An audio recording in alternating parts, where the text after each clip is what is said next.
And my actual eyesight is there. The high drive, deep center.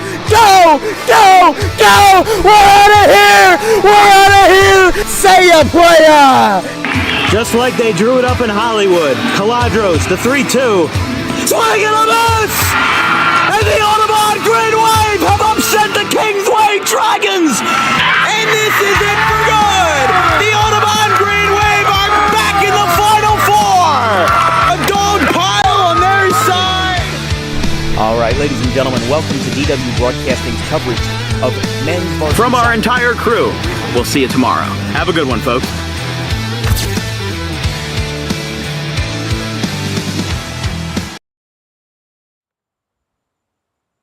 Ladies and gentlemen, boys and girls, welcome to Tri-County Baseball Semifinals between the Roughriders and CHBR from a beautiful Alcyon Park, albeit quite hot outside. It was 99 degrees when we pulled up, and of course us being in the shade makes it a lot better. But both of these games have already been classics and already resulted in walk-offs. We got to fix the camera. All right, let's try that again. Ladies and gentlemen, boys and girls, welcome to Game 3 of the Tri-County Baseball League semifinals right here on Dan Wilkins Broadcasting. We've got a great one tonight in what has been an already great all-time series between the Roughriders and CHBR at third base. Both games ending in walk-offs.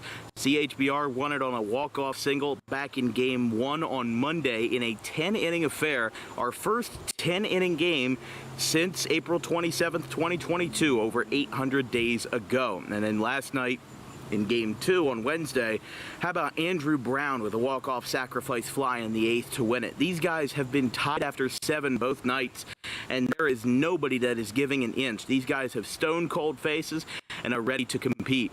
Roughriders looking for their second Carter Cup appearance in a row, while CHBR looking to crack the barrier and get back into the swing of things and back into contention. CHBR getting ready to take the field, so we've got Tommy Angelucci on the hill for CHBR. And while the Roughriders are bringing out a whole slew of guys tonight here in their Game 3 matinee, their do-or-die matchup. One team will leave Alcyon Park tonight with smiles on their faces, and the others will have frowns staying right side up. We've got Game 3 coming right up here between the Roughriders and CHBR on Dan Wilkins Broadcasting.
All right, so how about it for new beginnings? A new angle here from Alcyon Park, ditching our old ways of the hill in right field, and now a much different angle from what you saw on Monday. We decided to pull the plug and go a little bit unorthodox, a little bit out of the box. But that first pitch is also out of the box for ball one, and we are underway with Tommy Angelucci on the hill for CHBR in Game 3 of the semifinal set.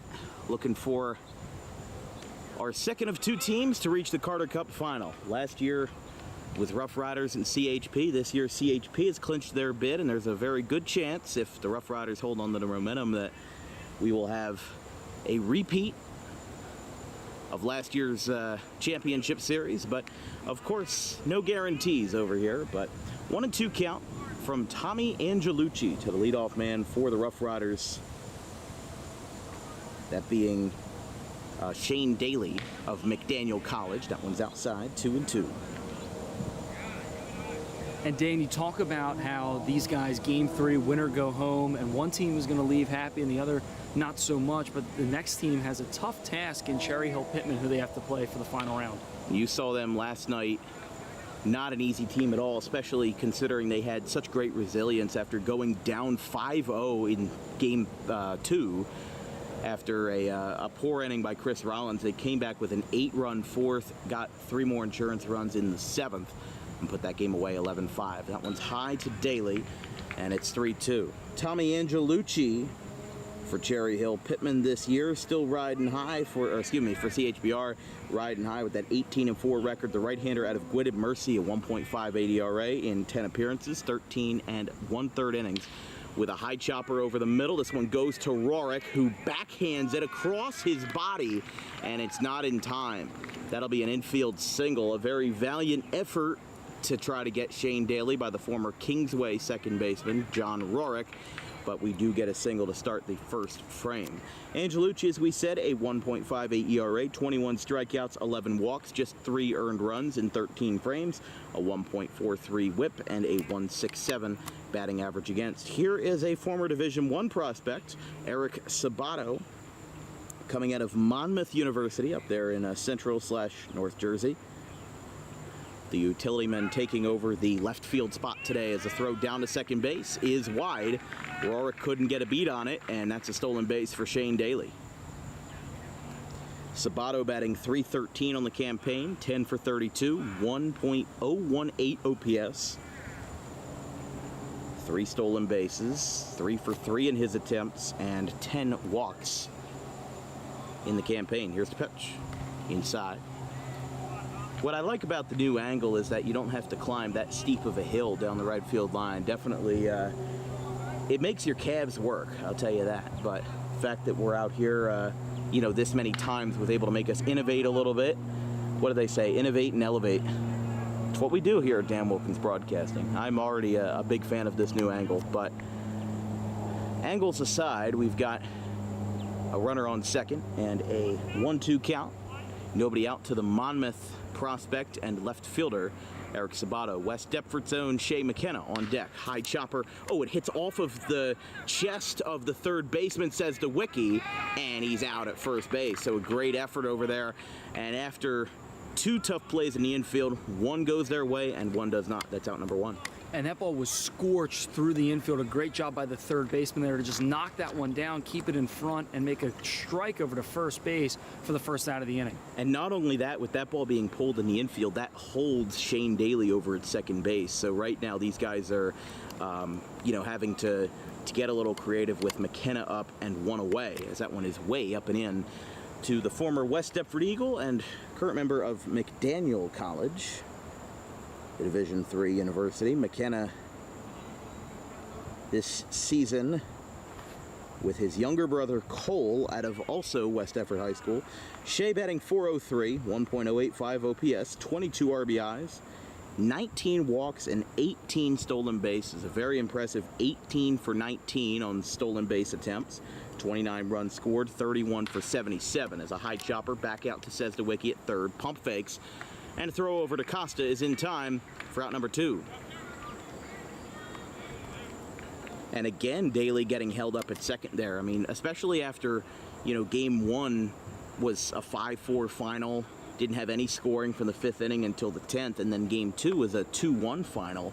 You know, this has been polar opposites from the prior series we saw, CHB and the Grizzlies, where Game 1 was 9-7, the other was 11-5, a high-scoring series, you know, at its highest level compared to a very low-scoring series. And depending on who wins this game, you know, I think the Carter Cup final could really go down to what personality that takes on. You know, does the Carter Cup end up being somewhere in the middle, or is it a high-scoring series? Is it a low-scoring series? You know, because who knows?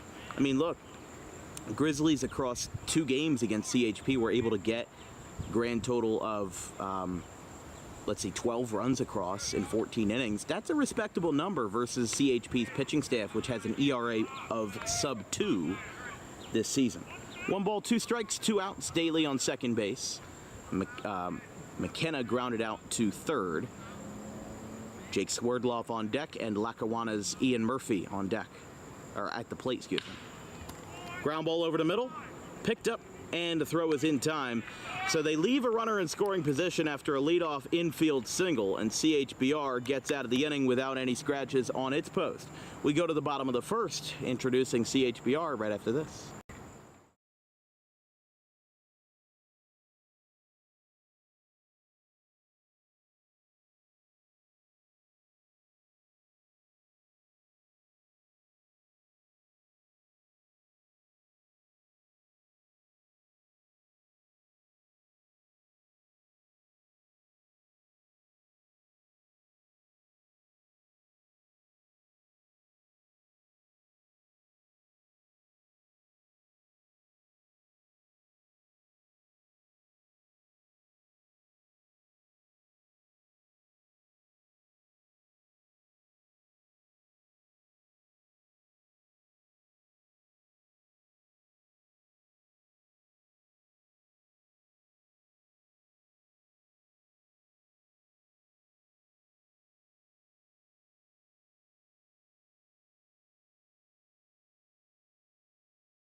Roughriders take the field with their starting pitcher this evening, that being the Haddonfield Memorial right-hander, Dane Sammartino, as he steps in versus Sean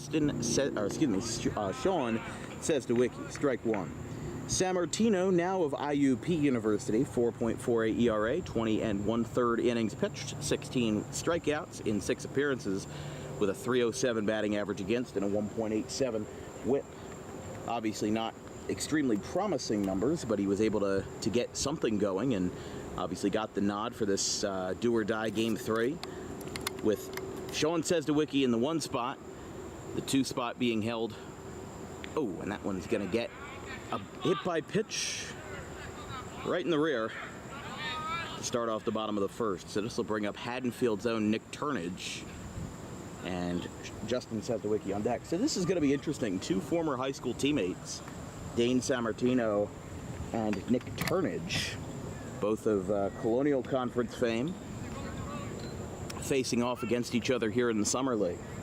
So this will be interesting after the hit-by-pitch. Strike 1. Here's CHBR's starting lineup, brought to you by Tommy D's Home Improvement. You've got Sean Sesdewicki at third, Nick Turnage in right field, Justin Sesdewicki, the leads batting average leader at shortstop, Damon Suriani at the DH spot, Julian Costa at first, Josh Genove in left field, Nick Sylvester is the EH batting 7th, Bobby Woodward behind the dish, Nick Cizelka in center, and John Rorick at second. That was fouled back, and it is 0-2 to Turnage.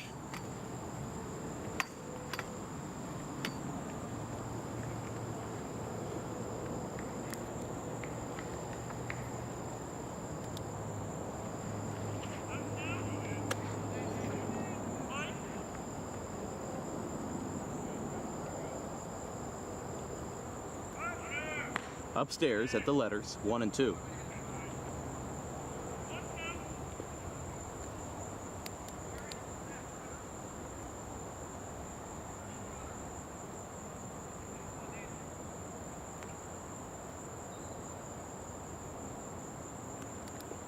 Right-hander delivers a chopper out to first. They throw to first for 1 on the second, and he gets in there safely because that was not a force out. That had to be a tag.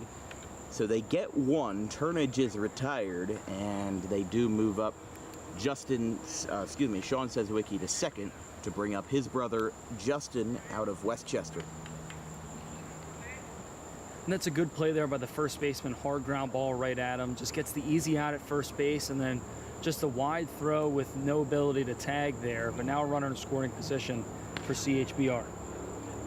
And right now, these guys are in a position where you know that there's not going to be a lot of scoring, at least based on the stats of games 1 and 2. So, I'm not expecting a 10 or 11 night, but the fact that these guys have, on both sides of the ball, gotten a runner in scoring position is definitely a promising sign for the offense.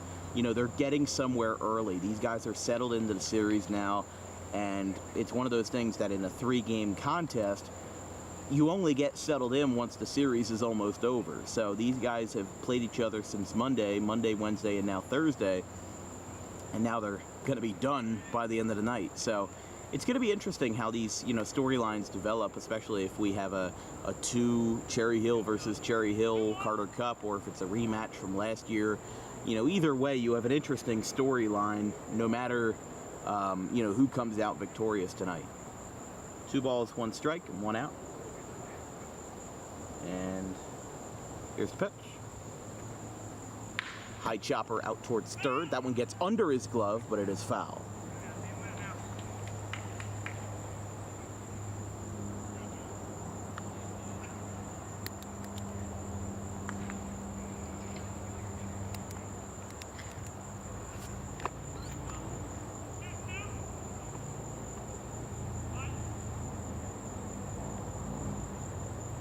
Two balls, 2 strikes from the former Bulldog and now current Tiger, Sammartino.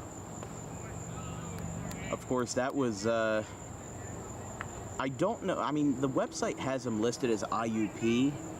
I don't know if, I assume that might be different than IUPUI, because that's Division 1, but IUP, I assume, would be Indiana University of Pennsylvania. So we'll have to look into that, which is the 3-2. Lined out to short. Grice has a play at the lead base. Now he's got him caught up in a pickle. Bread and butter right there. He tags him out, and he is trapped in that jar. He'll go back to the dugout for out number 2. So he goes from a pickle straight to a cucumber, and we've got 2 away here in the bottom of the first. And that was a great job by the shortstop to just get that ball to McKenna over at third. He saw the runner break at second base immediately off the bat, and a good job to get him in a rundown and take away that runner in scoring position, and on top of it, get an out. Now 2 away in the bottom of the first. And especially with that runner being on first now, you take away that leadoff threat, somebody who's stolen so many bases, who's gotten, a .556 batting average. I mean, that's, Ted Williams scoffs at those numbers, and I don't care if it's Summer League. I don't care who you're facing. A .556 average is impressive. Baseball is a game of failure. You can fail 7 out of 10 times and still be a Hall of Famer. Throw over to first. Not in time. You're watching coverage of the Tri-County Baseball League semifinals here on Dan Wilkins Broadcasting. If you have any questions or comments about today's broadcast, drop me a line at thedanwilkinsshow@gmail.com. Runner goes, makes contact. Murphy makes the play. That's going to be a 3 unassisted, as he caught the ball while it was on the ground and he was on the bag. So 2 birds, 1 stone, right? We're through one, and it's no score here at Alcyon Park between the Roughriders and Cherry Hill third base. We'll be right back.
Tommy Angelucci still working hard. And speaking of Tommy's, this broadcast is brought to you by Tommy D's Home Improvement.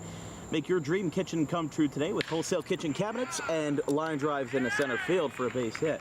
No, you do not get line drives with Tommy D's Home Improvement, but you do get line drives deals with wholesale cabinets and kitchen countertops at heavily discounted rates compared to big box retailers. Visit today at 612 Creek Road in Belmar, next to the 42 on-ramp. Only 3 batters came to the plate in the bottom of the first. Says DeWicki, who got hit by a pitch, advanced to second on a 3 unassisted fielder's choice, I guess, a 3-6, but says DeWicki was safe at second on a tag. That one goes over Jake Grice's head, and Swerdloff gets the second uncontested, so pretty interesting there, but they'll bat 4, 5, and 6 in the bottom half of the second. Suriani, Costa, and Genove. So Jake Swerdloff, the manager, who scored the winning run for the Roughriders last night in their 2-1 walk-off win here at Alcyon. He doubled in the bottom of the 8th, and then Andrew Brown of Cinnaminson drove him home on a sacrifice fly. That is the Roughriders' second hit of the night. Should be noted that we should look at the Roughriders starting lineup tonight, also brought to you by Tommy D's Home Improvement, as Jake Grice, the 6th batter in the order. We're already pretty much into the thick of it, but we'll rip the Band-Aid off and do it anyway. Shane Daly in center field of McDaniel, Eric Sabato in left, batting second, Shea McKenna of West Deptford at third, Ian Murphy at first, batting cleanup, Jake Swerdloff, the manager, at the DH spot, also of UMass. Jake Grice committed to Wagner. He bat sixth, Andrew Brown behind the dish, and a line drive foul. Perkins and right field foul, and Rutgers Camden's own Danny Vasquez at second base. He rounds out the order for Jake Swerdloff. Of course, the Roughriders looking for their second title in back-to-back seasons with 2 different managers.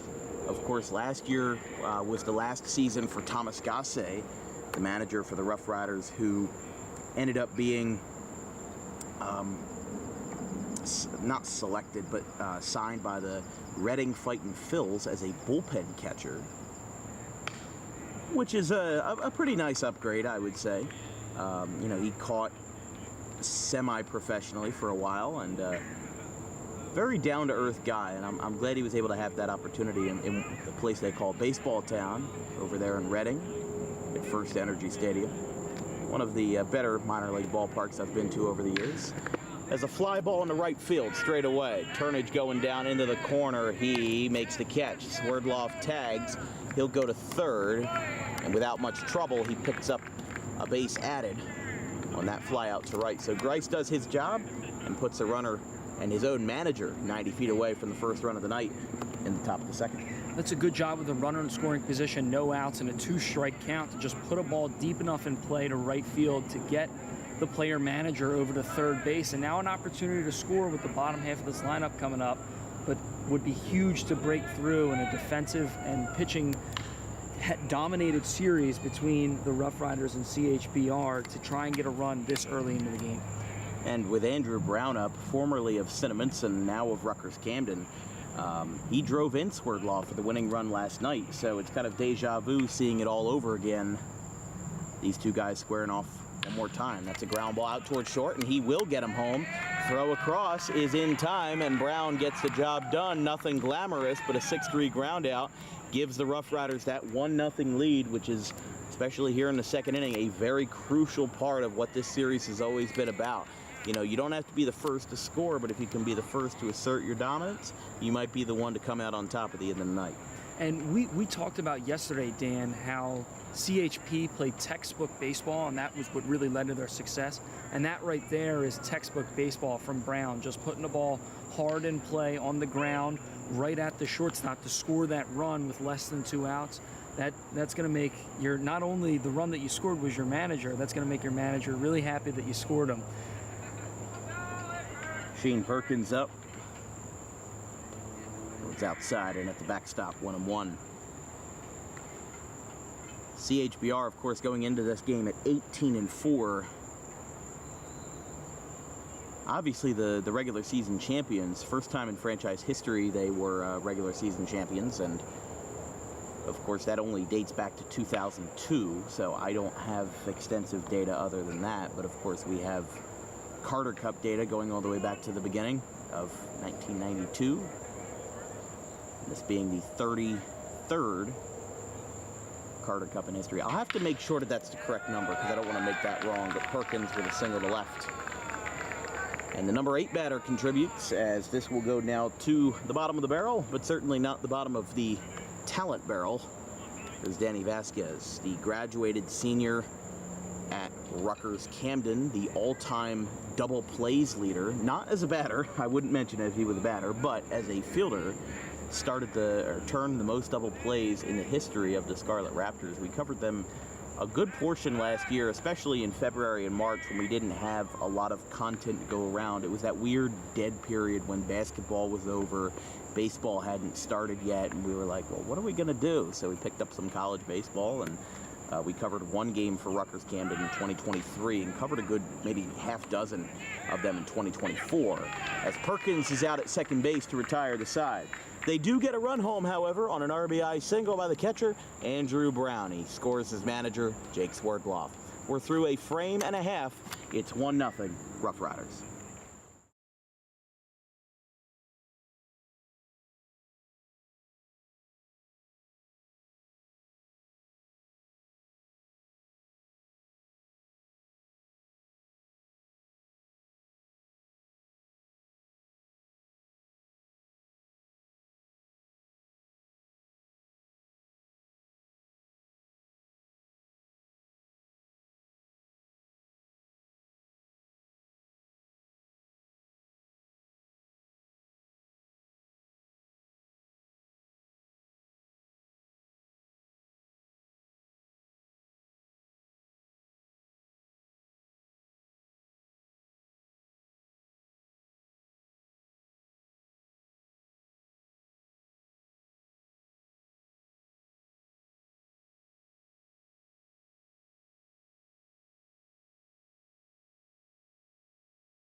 Bottom of the second inning, Roughriders lead 1-0 here on Dan Wilkins Broadcasting. Of course, all commercials you see here on DWB are filmed, edited, recorded, and produced by me. Goes towards my college fund and goes towards equipment expenses and travel costs. So if you're a small business owner interested in getting in the advertising game in front of 60,000 plus annual viewers, send me an email today with an advertising inquiry at thedanwilkinsshow@gmail.com. We'll send you an advertising flyer with more information, and of course, we appreciate all support that goes towards the advancement of South Jersey athletics. Here's the 0-2. Swing and a miss.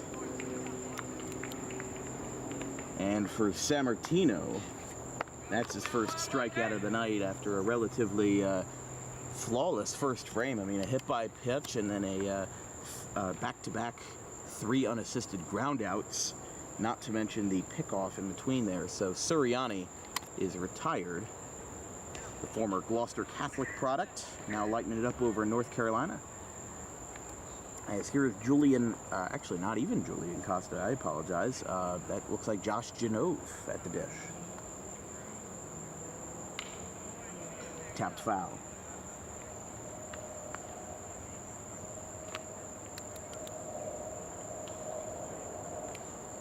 So I apologize. Costa is the one that went down on strikes. Genove is at the dish with Nick Sylvester on deck. There's a ball outside, 2-1.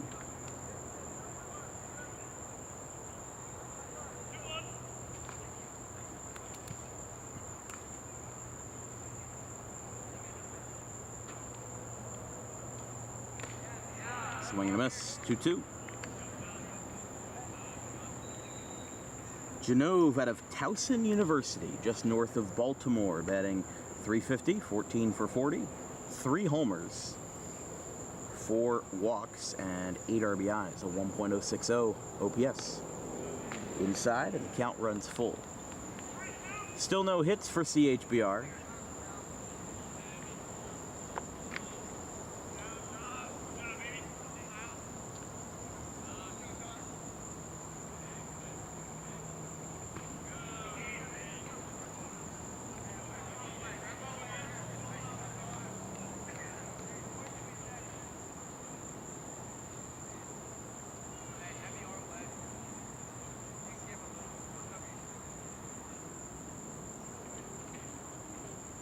So free pass now brings up the lefty, Nick Sylvester. Definitely with a back-turned stance, trying to get more coil into that bat. Sylvester out of Virginia Wesleyan University, batting .308, 3 RBIs, 4 for 13, 1 homer, and a 1.064 OPS out of VWU. Swing and a miss by Sylvester again. Or actually, this time, for the first time, 1-1. So a strikeout and a walk. Sammartino has surrendered 2 base runners, neither on hits. One on a hit by pitch to Sean Cesarwicki, and the other as a walk to Genove. That one goes to the backstop, and Genove was going to get going, but he decided to hold up, which obviously a good idea to be restrained and reserved in this situation. You know, it's bottom of the 2nd inning. You want to have an urgent approach, but you don't want to go overboard like what Cesarwicki did, where he was running on contact on a force-out play and ended up running himself into an out. That one is cracked out towards short. They've got to play there. They've got to play it first, and he got him. 6-4-3 double play, and Sylvester grounds himself into an inning ender. We're through 2, and the Roughriders are up 1-0 here in a go or go home game 3 here from Alcyon. We'll be right back.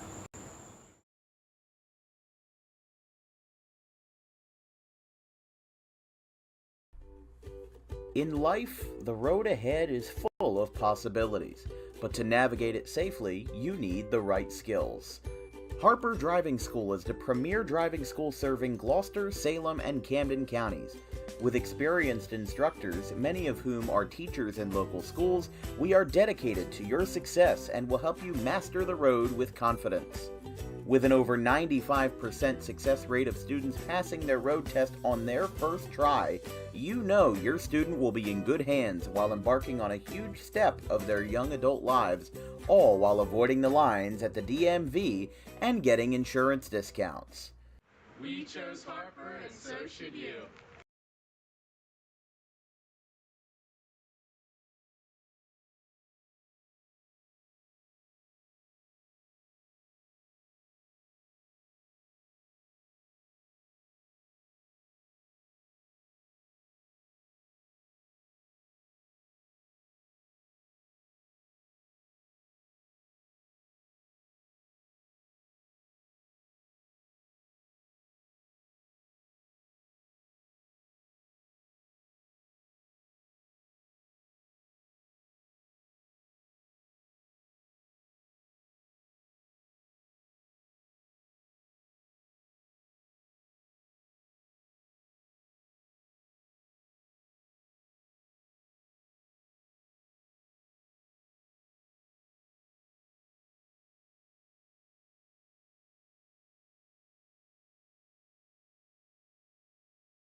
So Sylvester grounds out into a 6-4-3 double play.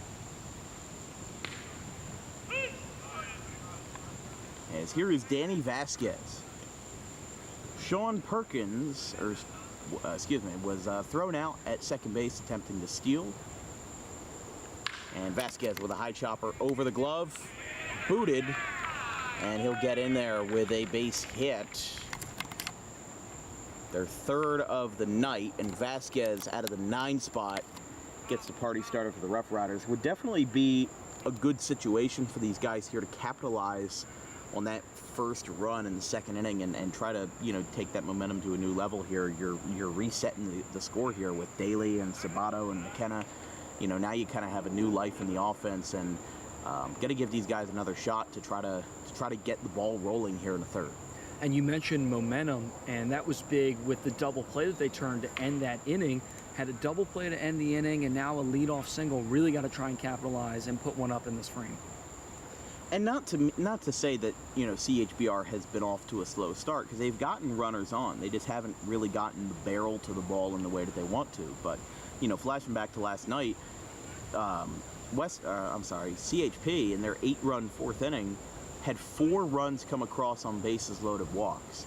So sometimes it's the little things that end up making or breaking your game. They still would have won if you take those 4 bases loaded walks away, but they wouldn't have gotten nearly as far without them. Those 4 bases loaded walks were what gave them the energy to get back into it and take such a momentous lead last night. The 0-2. From Angelucci with Vasquez on first. That one's upstairs. And you mentioned momentum, and that's one of the things in sports that doesn't show up in the final score, doesn't show up on the stat sheet, but it plays such an important part in the game. And that 4th inning yesterday was really the turn of the tide that caused the Grizzlies to kind of spiral a little bit out of control. Gets a piece of that one, and it's foul. 1-2. Don't forget, Monday, Tuesday, and if necessary, Wednesday, we will have the Carter Cup Finals between Cherry Hill Pittman and the winner of tonight's game.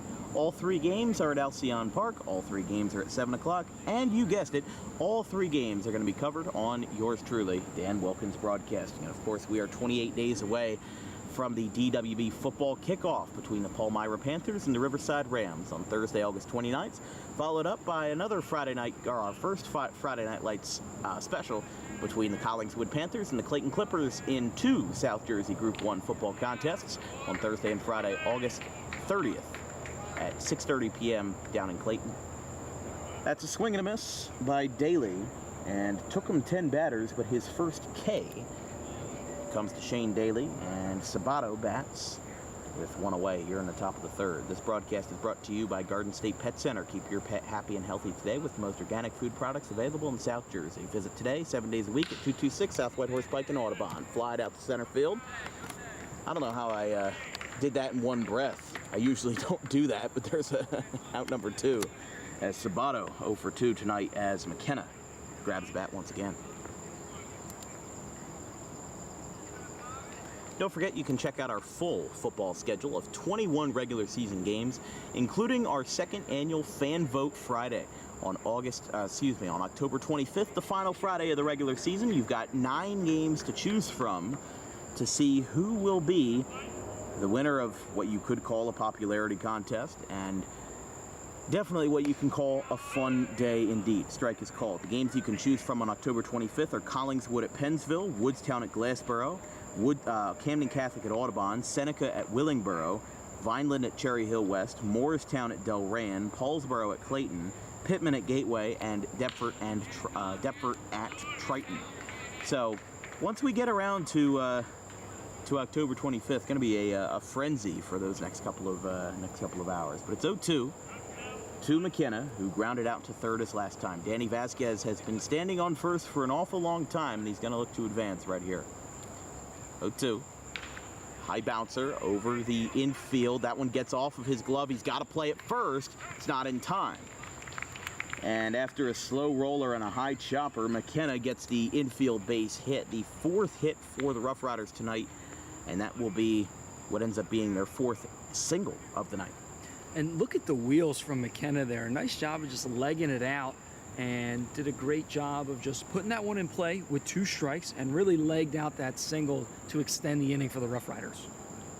And especially for McKenna, you know, he has those numbers backing him up. As we said, 19 walks, 18 stolen bases. He has an 18 for 19 or 94% stolen base success rate. So, you know, you put those numbers in and you consider the fact that he has 8 extra base hits this year. That's why the Roughriders have him in the 3 spot.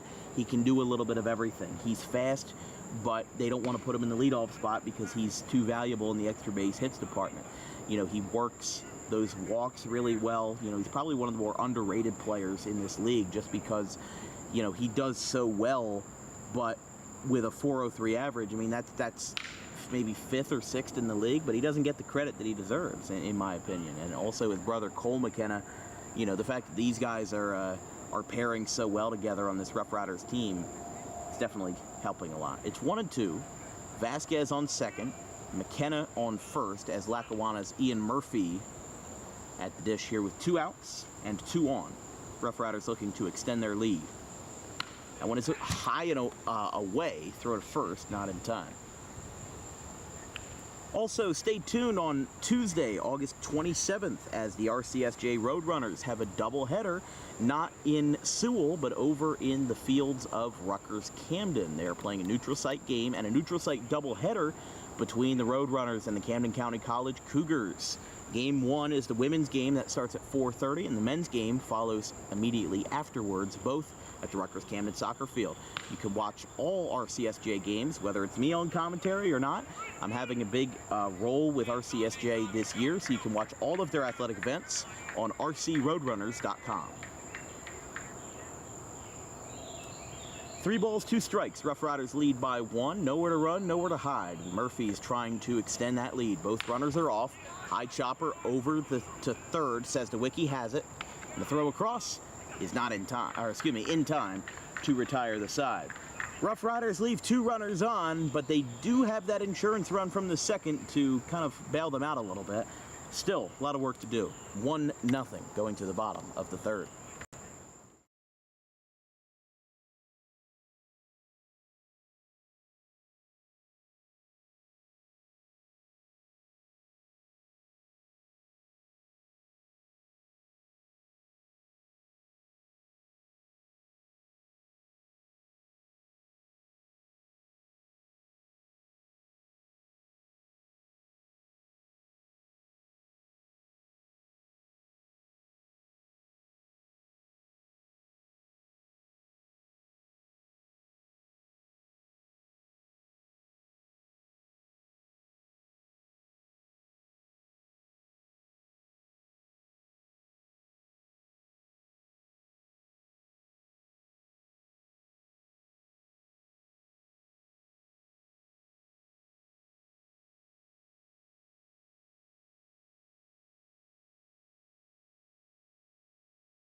Bottom of the third inning here in Game 3 of the Tri-County Baseball League semifinal. Roughriders left 2 runners on. They've left 4 runners on across 3 innings, but San Martino doing pretty good for himself with Woodward, Cizelka, and Rorick batting in the 8, 9, and 10 spots. Woodward showed bunt and pulled back for ball 1. Woodward had DWB's longest home run of 2023, also in the Tri-County semifinal, or the quarterfinal, excuse me, over at Folk Field in Cherry Hill. Hit one 446 feet into the Cherry Hill Township Municipal Building parking lot back in July of last year. Roped that one out to left center field. Gets a piece of that one, and it's 1-2.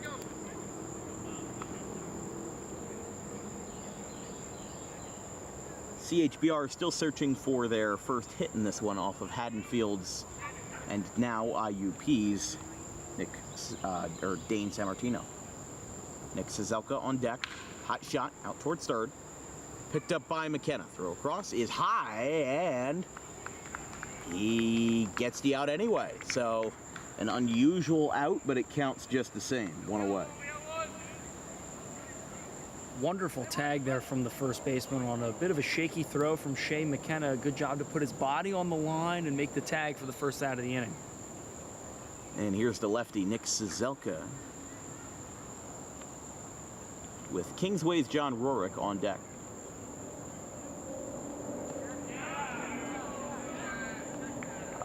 Looks like they're going to say, yeah, he went around. So it's 0-1. Good crowd tonight here at Alcyon Park. Some chairs lining up the foul lines. Definitely going to see much more of that in the Carter Cup Finals.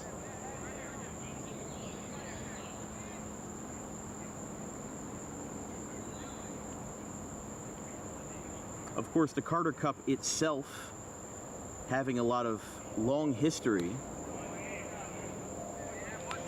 The namesake named after Harry Carter.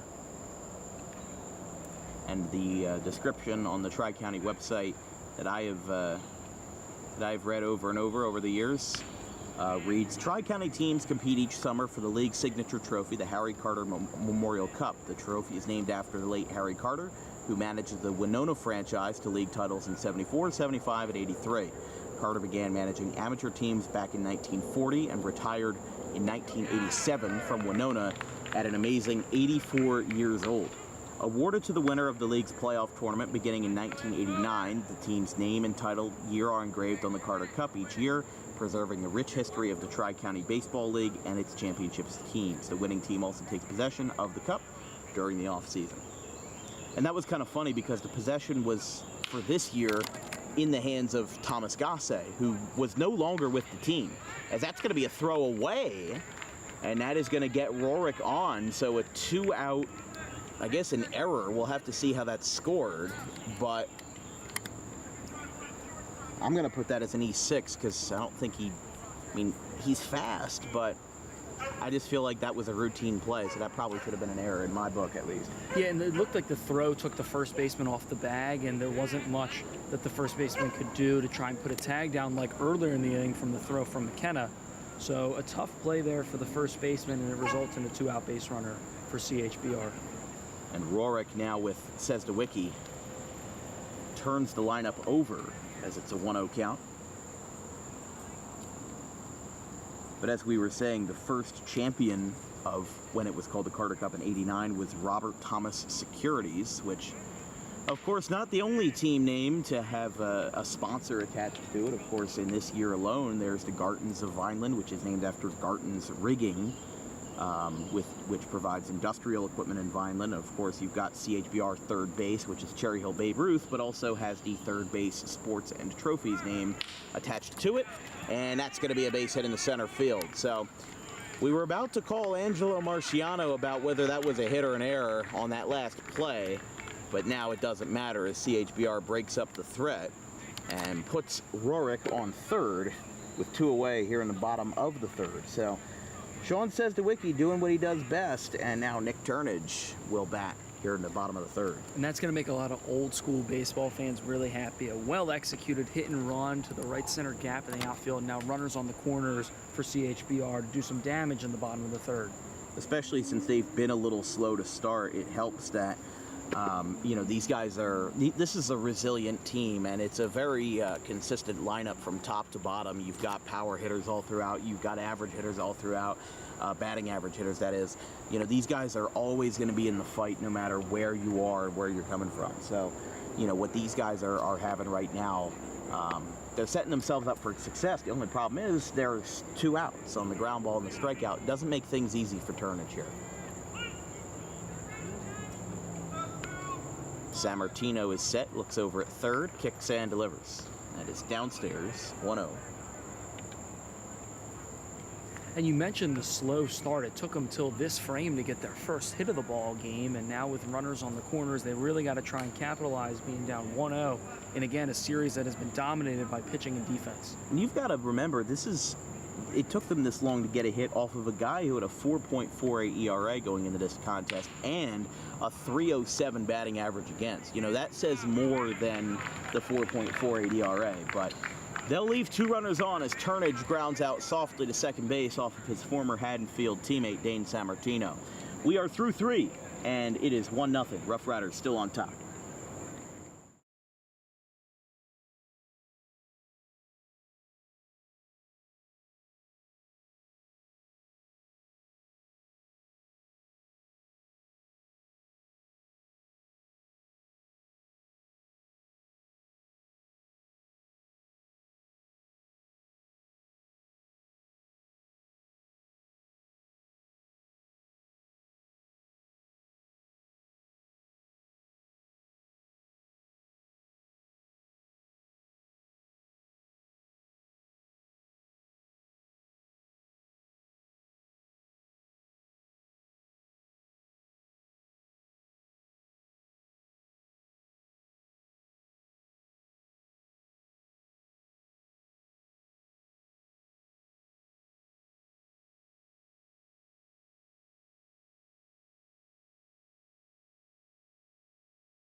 Top of the 4th inning, Jake Swerdloff takes the ball downstairs here from Alcyon Park. A beautiful stadium and a beautiful night.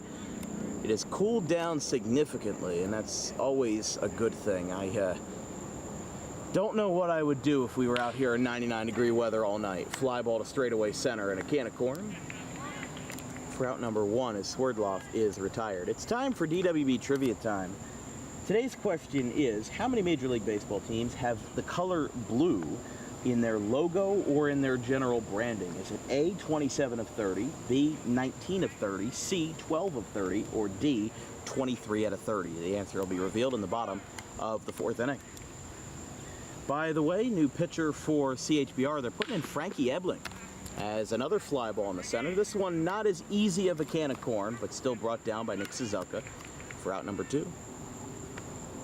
Jake, I don't know if do you know the story behind why it's called can of corns? Have you done that research?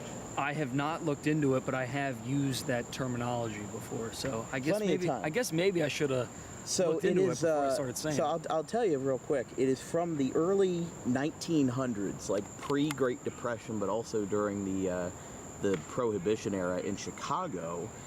what they were doing was that when produce was first started to be commercialized and put in these big supermarkets and grocery stores, instead of just being bought and sold at farmers markets that, you know, were the actual corns on the cob, when they actually started slicing up the corn and putting it in cans to be sold, what they did was they were in the assembly line, and they would drop, especially in Chicago factories, because, you know, the Cubs and the White Sox were popular in the early 1900s, they would drop the cans of corn from a conveyor belt at the top of the factory, and then it would go to the workers below, who had to catch the cans of corn in their aprons and bring them to the next step of the assembly line, you know, until things technologically advanced.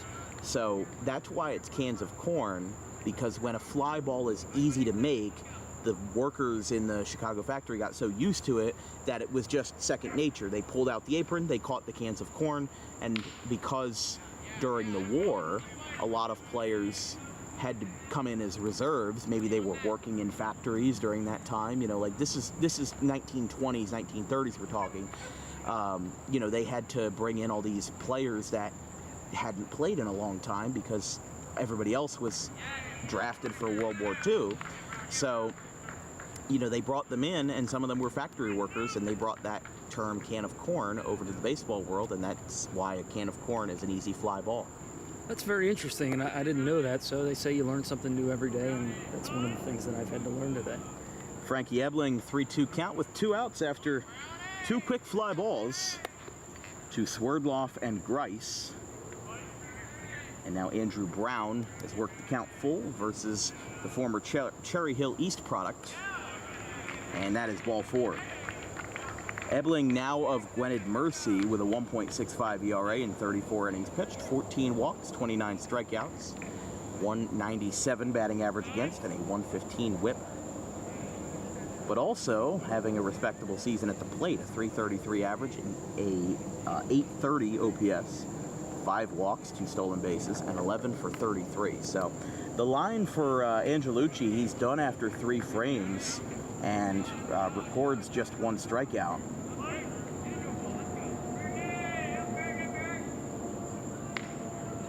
There's a strike call. And the new arm coming out of the pen for CHBR had a quick start to the inning, but that long at bat 3-2 count, good fight from the hitter, and eventually gave him the free pass, knocked his pitch count up a little more than he would have liked. This one is hit out to deep center field, and it's going to stay in the ballpark to retire the side. So 3 fly balls to center and a walk in between get us through the top of the 4th. Roughriders still in control, still in the driver's seat. 1-0 here from Alcion.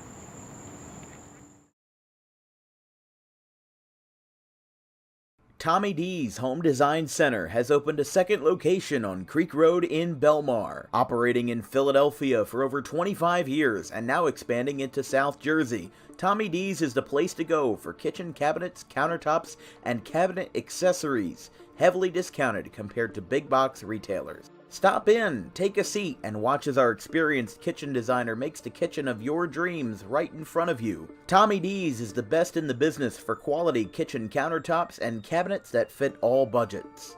Call us today at 856-210-9504 or visit the new location in person on the corner of Creek Road and Harding Avenue in Belmar next to the 42 on-ramp.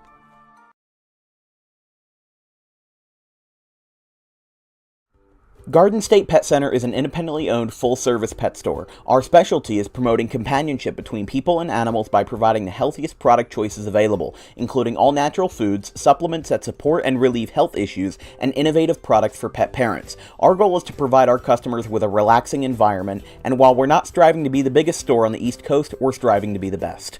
No other pet store will make you feel at home like we do. At Garden State Pet Center, we view pets as members of the family. We don't believe in fast, high-pressure sales, but instead matching up the right pet with the right owners, as you are making a lifelong commitment. Together with our team members, we would like your visit to our store to be both enjoyable and educational. Simply drop in and take a look around. View the birds, reptiles, small animals, toys, food, cages, and miscellaneous items. Learn of the services we have to offer and decide for yourself if this is the store you'd like to call your home away from home. Victor Santucci, owner of Garden State Pet Center. Visit us today at 226 South Whitehorse Pike in Audubon, New Jersey. We're open 7 days a week for all of your pets' needs. Yeah, bring it back. Oh. It's still bottom of the fourth inning. Still rocking and rolling. Roughriders up 1-0. We showed you that the little mini car on top of the Alcyon Park clubhouse up there, press box, whatever you want to call it. Of course, reminiscing back to the old racing days of Alcyon Park, back when it was called Alcyon Speedway. Hosted a couple East Coast kind of independent stock car races in the 1940s and 50s, and a base hit in the right center field gets us started for Justin Sesdewicki in the bottom of the fourth inning. It's time for DWB Trivia Time. Today's question is, out of all 30 Major League teams, how many have the color blue in their color or in their logo or as part of their branding? Is A, 27 out of 30, B, 19 out of 30, C, 12 out of 30, or D, 23 out of 30? Producer and color commentator Jake Clark, you got a guess? I'm going to guess B, 19 out of 30. All right, well, we'll see, and you would be correct, 19 out of 30. So a plurality and a majority of Major League teams, maybe not their base color, but you got to think Red Sox, Yankees, Rays, Blue Jays, Guardians, Tigers, Royals, Twins, and you also have Seattle, Texas, Houston, then Braves, Marlins, Mets, Phillies, and Nationals. Every team in the National League East has blue. As here's a line drive into right field. He got fooled, and I pity the fool who lines out into a double play. There's two down. A 9-3 double play, and he went on contact, or he started going right away. And that's just something that does not help Cherry Hill in the slightest when you have situations like that. That is, they have had some blunders on the bases tonight, on both sides. You know, you saw Perkins get thrown out at second. You know, Sesdewicki got into that rundown in the first, and now Damon Sirianni lines out into a double play. And they're playing really aggressively on the bases. There's another hit and run, and earlier in the game we saw them pull off one where I gave them a lot of credit. It was successful, and they got runners on the corners but weren't able to do anything with it. This time it comes to bite them in the foot as they try and advance the runner to second on a hit and run. The ball was lined right at the right fielder, and as a result it's a double play, and you got the leadoff single, but now nobody on with two away. And especially in a game where you're already down by one, and in a series where runs are hard to come by, doesn't make that pill any easier to swallow. So 1-1 count as Costa at the dish out of Westchester University can play basically anywhere, but a 370 average, 966 OPS is for the first baseman, one homer, 9 RBIs, 17 for 46 in 15 games played, and a .543 slugging percentage. On deck would be the left fielder and also utility man out of Towson, Josh Genove. Sammartino kicks and delivers. High chopper over towards short. Grice is there. Throw across the diamond is high, and he comes down not in time. Tough play over there as he didn't get pulled off the bag horizontally per se, but he did get pulled off vertically. And Costa's going to get aboard there on what was a tough play. We'll score that as a base hit. And Genove, the left fielder, last night was the DH, and also in game one was the DH. He bats here in the bottom of the fourth. We've seen a couple offline throws from the left side of the infield between the shortstop and the third baseman for the Roughriders, but a nice job overall defensively as they've kept a clean sheet, holding CHBR to 0 runs to this point, and Sammartino doing his thing on the mound is appreciating the work that they're doing defensively. A couple double plays in this one. Now, you played for Sterling for a couple of years in your high school days. Did you ever face Sammartino? I don't believe so. I think that I might have been down with the Killers on the JV field, and he would have been up with the varsity guys. For Haddonfield, I was only a varsity player for the later 2 years of my career, but there's nothing like JV baseball if you're not able to be a part of it.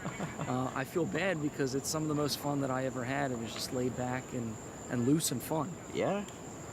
You could have lost 15-0, and you would care, but it's not like... It wasn't the end of the world. No. Popped up back behind the plate. Brown is searching for it. and it hits concrete, rolls up on that clubhouse, comes back down, and falls back down to earth again. But yeah, we were talking about that little toy car up there with Alcyon having a lot of history. Where we're standing right now, this bank is not natural. This is, you know, where those dirt hills were made so that you could watch the cars go into turn one back in the 30s and 40s. That entire front stretch, that entire hill along there was designed, you know, kind of pushing the grass and dirt back to allow for those cars to have not only banking in the turns like there, you know, a little bit of progressive banking, but also, you know, for these guys to be able to, especially because in the 40s you were racing like Ford, almost Model Ts at that point. So, you know, and you're not even at the Dodge, stage with the Daytonas and the Wings, as that is a 5-3 ground out to end the inning. So we'll talk about cars later, but right now these guys are driving to a good pace right now as we're through 4, and CHBR with 2 singles but no runs after a double play. It's 1-0.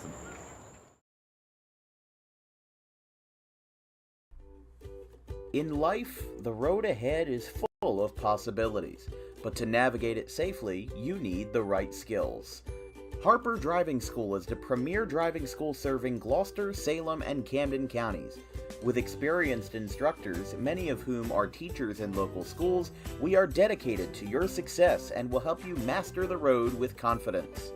With an over 95% success rate of students passing their road test on their first try, you know your student will be in good hands while embarking on a huge step of their young adult lives, all while avoiding the lines at the DMV and getting insurance discounts. We chose Harper, and so should you.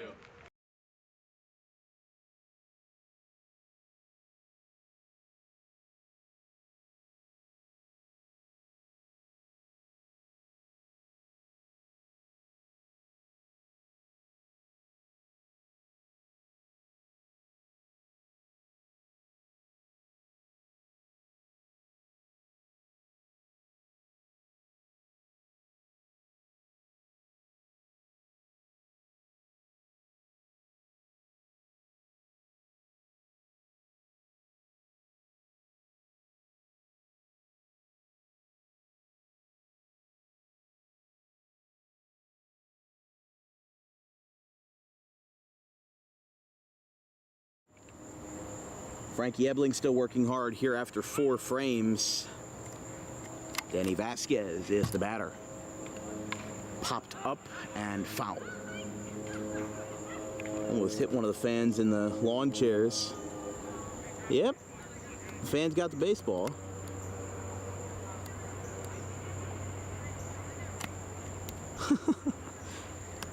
Always a fun sight. Strike called there, and it's 0-2. So foul ball and a strike called put Vasquez down early. 9-1-2 for the Roughriders. Vasquez, Daly, and Sabato.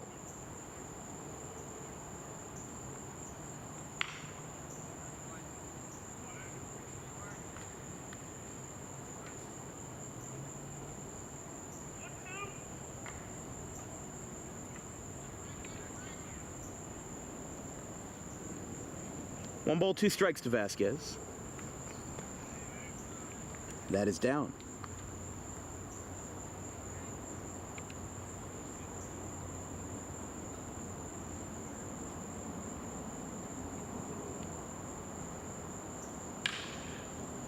Hit out towards third, picked up on a bare hand, and the ball hit Vasquez. Goes down the right field line, and he will get in there. I don't know what they're going to call that, but that was a pretty tough play, so I'm going to put that as a base hit. But once again, I am not the official scorer, so we'll have to see how that plays out at the end of the night. And they say, way to use your head sometimes in the world of sports. Vasquez taking that one quite literally, as that one hit him in the helmet and took the throw away from the the first baseman, and that ball was scorched out to the hot corner at third, and a nice job to just stick with it. But an infield single there for Vasquez to start the inning for the Roughriders. Back at the top of the card here, Shane Daly at the dish. Of McDaniel College, teammates with Shea McKenna over there. Division III university in Maryland.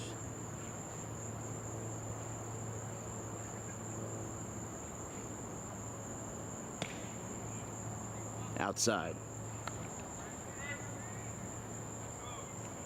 For those just joining us, been pretty low-key so far tonight in the top of the 5th. About 1 hour and a chunk of change into this one.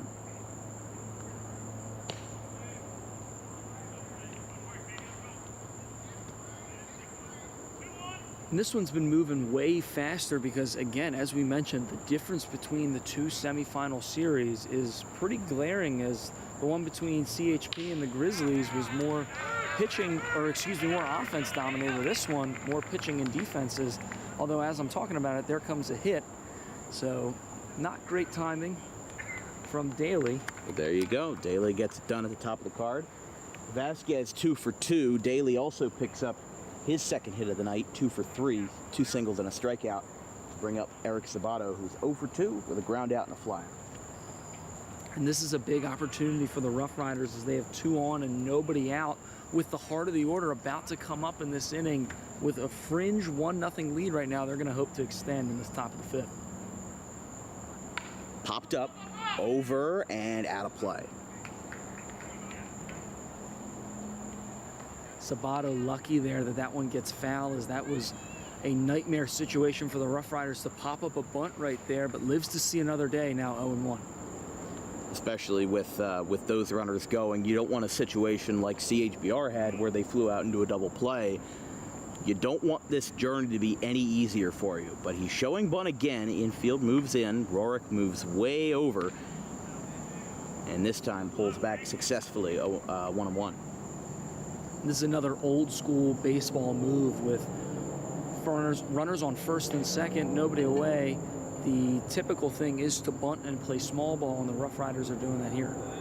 1-1. This time popped up into shallow left center field. And actually it's going to trail back into the infield, caught by Sesdawicki. And that is out number 1. As this is going to bring up Shea McKenna now. With 1 away, 2 runners on, big chance for the Roughriders to get something done. And they tried the slash there, but to no avail. But now 3, 4, and 5 coming up for the Roughriders, and Shea McKenna with over a 400 average, looking to add to that and maybe pick up an RBI. Fouled back onto the soccer field. Of course, the Pittman Summer League actually ended today for soccer. There was always soccer games being held on that field over down the right field line. So many of them over there, and of course the summer camps as well.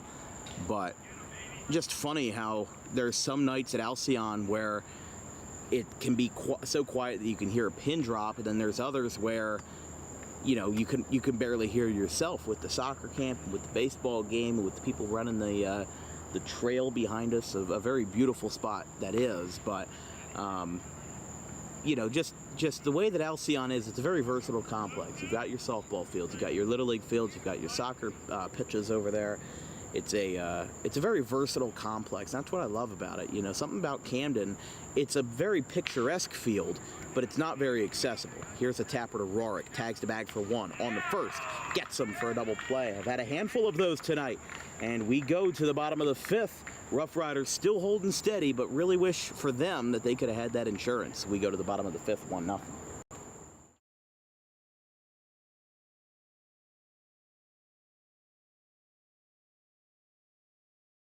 Tommy D's Home Design Center has opened a second location on Creek Road in Belmar, operating in Philadelphia for over 25 years and now expanding into South Jersey. Tommy D's is the place to go for kitchen cabinets, countertops, and cabinet accessories, heavily discounted compared to big box retailers. Stop in, take a seat, and watch as our experienced kitchen designer makes the kitchen of your dreams right in front of you. Tommy D's is the best in the business for quality kitchen countertops and cabinets that fit all budgets.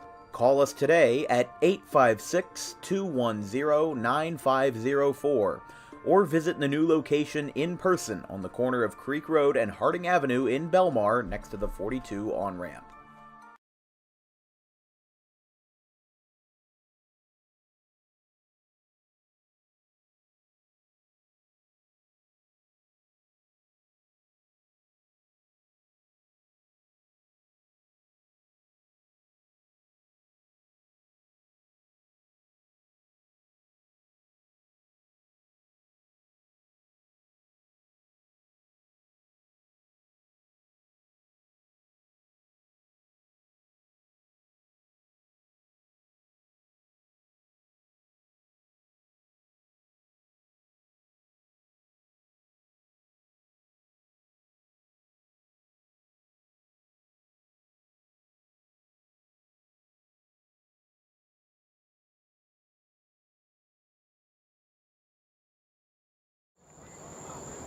Bottom of the 5th inning. As we bring up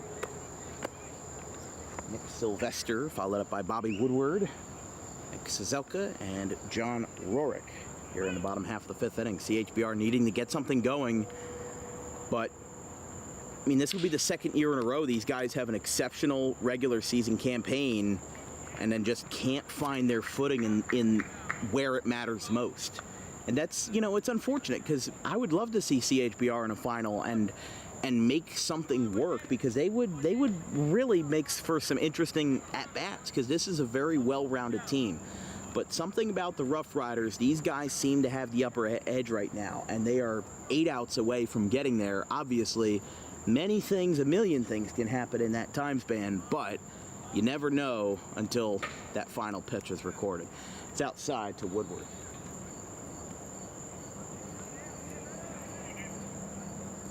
A quick 4-3 ground out for Sylvester, who was 0 for 2 with a double play and a ground out. Line drive over the middle. That one stopped by Grice. Spins, fires, and he got him. Oh, man, what a play by the Wagner Seahawk. Jake Grice makes the spinning play over the middle in a defiance of acrobatics. There's out number 2. How about Grice? Just not afraid to be great right there. Goes deeper in the hole, makes a spin, and fires a rocket over to first base for the 2nd out of the inning. Wow, that was an impressive play.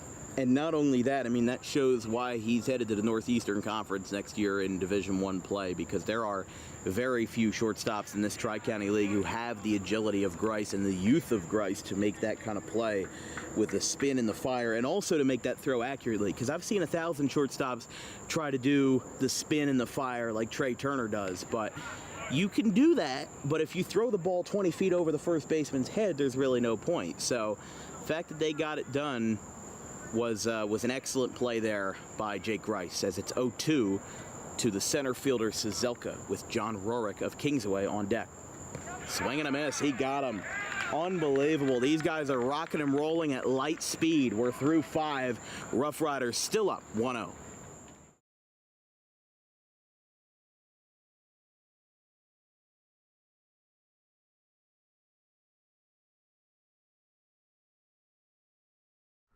Garden State Pet Center is an independently owned full-service pet store. Our specialty is promoting companionship between people and animals by providing the healthiest product choices available, including all-natural foods, supplements that support and relieve health issues, and innovative products for pet parents. Our goal is to provide our customers with a relaxing environment, and while we're not striving to be the biggest store on the East Coast, we're striving to be the best. No other pet store will make you feel at home like we do. At Garden State Pet Center, we view pets as members of the family. We don't believe in fast, high-pressure sales, but instead matching up the right pet with the right owners, as you are making a lifelong commitment. Together with our team members, we would like your visit to our store to be both enjoyable and educational. Simply drop in and take a look around. View the birds, reptiles, small animals, toys, food, cages, and miscellaneous items. Learn of the services we have to offer and decide for yourself if this is the store you'd like to call your home away from home. Victor Santucci, owner of Garden State Pet Center. Visit us today at 226 South Whitehorse Pike in Audubon, New Jersey. We're open 7 days a week for all of your pets' needs.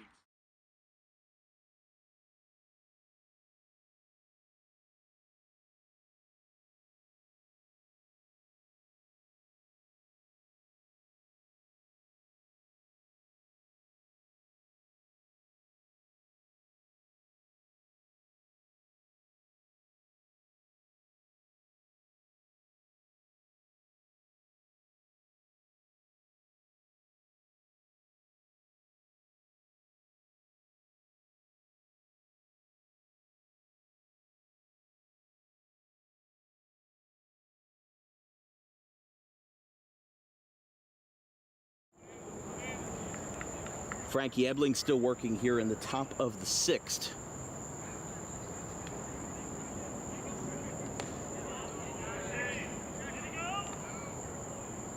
Call at first says he did not go.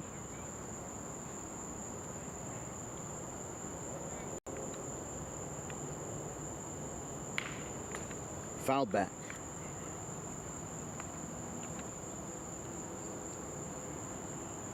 So with Ebling still having this deficit over his head, you know, this is not an easy situation for these guys right now. And, you know, you've got Murphy, Swerdloff, and I don't know why I blanked on that name, Jake Grice, who, of course, made that excellent play at short. You know, you've got a decent chop of the order here, but at the same time, like, the Roughriders and CHBR seem to have just stalled out. Like, both of them have just kind of stalled out a little bit. You know, they've been great on defense, but the offense has definitely lingered for both sides. And the pitching, Dan, has just been clutch. These pitchers have been put in jams with runners in scoring position, and the defense makes plays behind them, and they work out of those jams, and that's why we're looking at a 1-0 ball game right now. The pitching and defense has been fantastic, and that has been on par for what has been this entire series now in Game 3. And just to give it a little bit of context, you know, that Cherry Hill Pittman and South Jersey Grizzlies series scored 34 runs across 2 games, with a 9-7 final in Game 1 and an 11-5 final in Game 2. That's a foul tip. But this series has only had 13 runs scored. 5-4 in Game 1, 2-1 in Game 2, and right now 1-0 in Game 3. So the fact that like, these guys have scored maybe 1/3 of the runs that the other series scored, and they've gone to an extra Game 3, just kind of shows how pitching dominant one series was and how offense dominant the other series was. You know, it's really interesting to see how these two series and the 4 teams that have played in them can be total opposites. 3-2 is roped out toward short, and there's a base hit for Ian Murphy, getting the party started in the top half of the 6th for Lackawanna's Ian Murphy. We're going to show a quick picture real quick from 1955, taken by the son-in-law of a car owner named Tom Raymer. This was taken by Joe Clune overhead. Alcyon Lake in the foreground there. Where we're standing is in the top left of your screen, where the farm ends and where turn 1 begins. Or I apologize, where, because the front stretch is where those grandstands are. The start-finish line for the dirt track would be in the middle of the stretch, and then there will be, kind of a kink on the back. We go into turns 3 and 4, and then loop back around to getting on the front stretch there. So all the hills that we're standing on used to have bleachers on them for the 5th, I apologize, it's not 1/3 of a mile, it's 5/8 of a mile, which hosted races up until 1955. And of course, this was also an active amusement park from 1900 up until 1941 in World War II. We've got a DWB pitching change here in the top half of the 6th inning, so just wanted to share that little factoid there. Frankie Ebling is out after just a couple of frames of relief, and Gateway's Jack Norton, now of Alvernia, is in for the top of the 6th. We'll be right back.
Jack Norton, I apologize, not from Alvernia, from Immaculata, one of 7 Immaculata Mighty Macs on this CHBR team. They make up 1/3 of this 21-man roster, and there is Angelo Marciano on the right, the father of Bones Marciano, the manager of the CHBR team, and on the left is freelance reporter Mark Narducci, who has done work for South Jersey for almost 40 years at this point.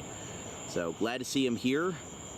And a fly ball into deep left center field, and this ball is caught at the wall. He runs into the fence like a bullet train. He goes to second and third. Both runners tag, but an essential, immaculate play in center field by Nick Cizelka, putting his body on the line. He almost put a ripple into that fence, and there's out number one. What a read on that ball from the center fielder, and as you said, puts his body on the line, takes a shot from the fence, but holds on, and that's a big out for CHBR, as now there's still 2 runners in scoring position, but that could have been a lot worse had that catch not been made. Oh, yeah. And this ball's in the right center field. That's going to drop. The runner got a late start, so only one will score, and Ian Murphy comes home for an RBI single off the bat of Wagner's Grice, and it is now 2-0 Rough Riders for just the 14th run of this series combined. That's a great piece of hitting there, and a nice job to just get now runners on the corners, a good swing to the opposite field that knocks in a run, and you can't ask for much more than that, just keeping the ball rolling for this Rough Riders team. They desperately needed that second run for a little more insurance. Absolutely. That is a balk, and that's 3-0. How about that? They charged the balk, scoring Swerdloff, and now both runners, and Bones Marciano not yielding any contest to that, so guess it maybe was a little deserved, but Grice now on second there. And this is how fast things can unravel and a rally can start for one team. The Rough Riders, who had a tough time breaking through all day today, are now seeming to get the pieces put together and put up a bit of a rally here in the top of the 6th.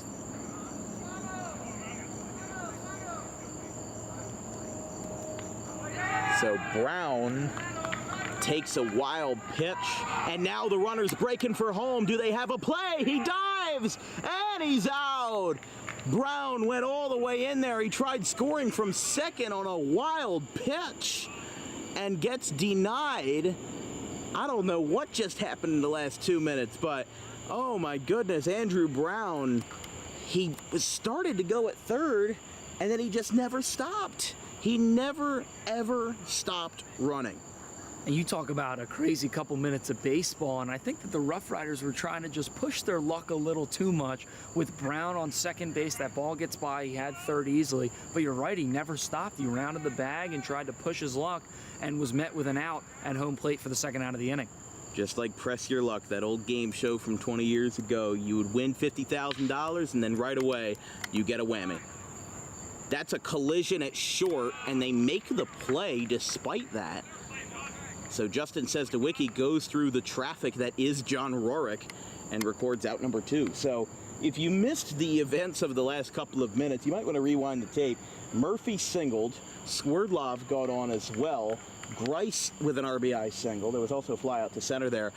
Brown advanced, or at least he tried to score from second base, Grice that is, and then Brown grounds out 6-3 to bring up Sean Perkins here in the top of the 6th inning. Now a 3-0 ball game. And you mentioned that fly out to center. That wasn't an ordinary fly out to center, as the center fielder had to fight the fence a little bit for that one to bring that ball into the glove for the first out of the inning. And what a catch that was. We've seen some great defense all throughout today with a couple double plays, but I think this past inning and a half per se of baseball, between the spinning play at short from Grice and then the catch in center field for CHBR, has had some SportsCenter top 10 worthy plays that were covered right here on Dan Wilkins Broadcasting. Exactly, just like Audubon and Delsey from earlier this year with that hidden ball trick. Although, if the hidden ball trick was the number 10 play of the day, then I don't know if his catch at center field ends up cutting it. But you got to remember that these guys also have to remember that CHBR is a lot more pitcher-friendly of a park. 340 down the foul lines and then 405 to center field with a 15-foot tall fence. So these guys are playing in a completely different scenario. It's 365 to the deepest part of the park in center. You know, sometimes you are losing sight of your awarenesses. And you know, maybe Cizelka was back there just thinking, I got to catch this ball, and then boom, hello fence 1, player 0. But There you go. And what makes it tough, too, is there's no warning track here at Alcyon Park. I wish they had that. You really got to rely on your corner outfielders there with a bit of communication, and hopefully for the center fielder, he had a little bit of chatter from his guys in left and right to not totally eat the fence on that catch. And I mean, that's a chain link fence. You know, I've seen players like Xavier Massey a couple of years ago. He got cut up really bad from a catch in center field with the tarp as well. I mean, that metal just kind of dug into his hand, his non-glove hand. There's strike 3. What an inning for the Roughriders. Efficient with 2 runs, including one on an RBI single that scored Ian Murphy, and then another that scored another runner on a balk. 3-0 going to the bottom of the 6th. Roughriders 6 outs away from a championship berth.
Inside, Sammartino to John Rorick, still on the hill. Definitely a competitor for player of the game. He has been quite efficient tonight, and he's worked really quickly and has also forced a couple of double plays, 2 double plays for CHBR tonight at the hands of Sammartino.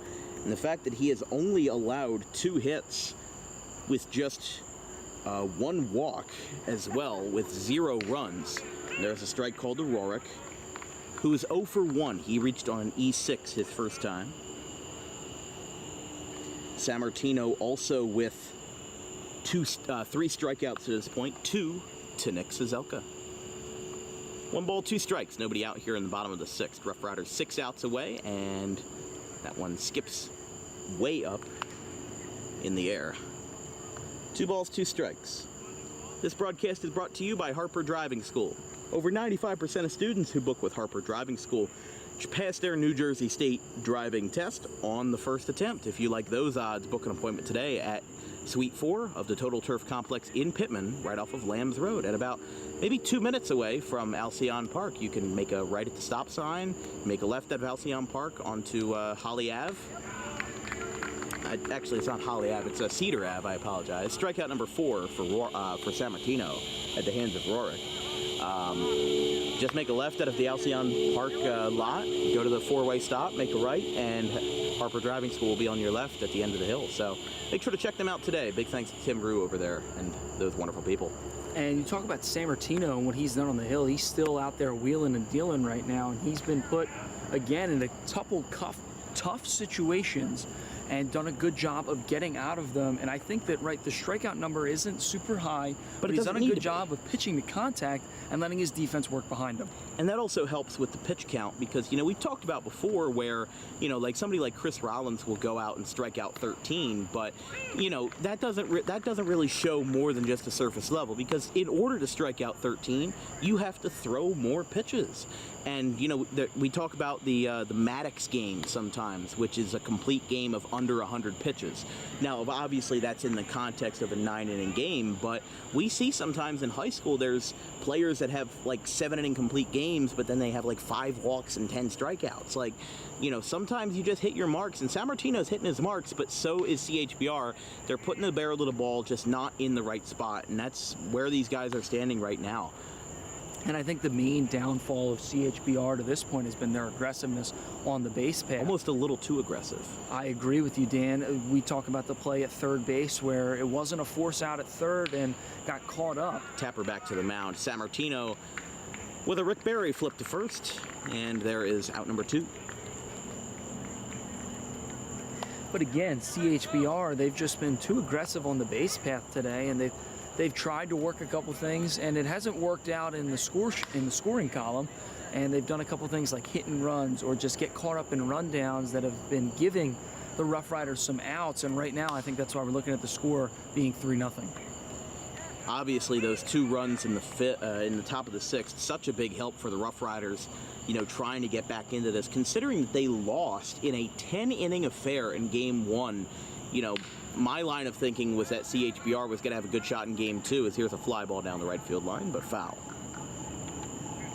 0-2 with 2 down. But, look, this shows incredible resilience to go 18 innings in 2 games. That's 4 extra inning frames. And, you've got the 8th, 9th, and 10th from Monday. You've got the 8th from Wednesday. And now these guys are looking to play their first normal game of the entire series. Roughriders have not had it easy. They lost in Game 1, 7-2 to Cinnaminson. And they didn't have exactly the easiest time versus Camden either in the opening quarterfinal round versus the Camden Reds. So the fact of the matter is, look, they've played in back-to-back series where they lost the opening game, and they've had to fight back. That's what this team is about, as that's going to be a skipper over at third, picked up by McKenna, and that'll be a base hit. An infield single for Nick Turnage.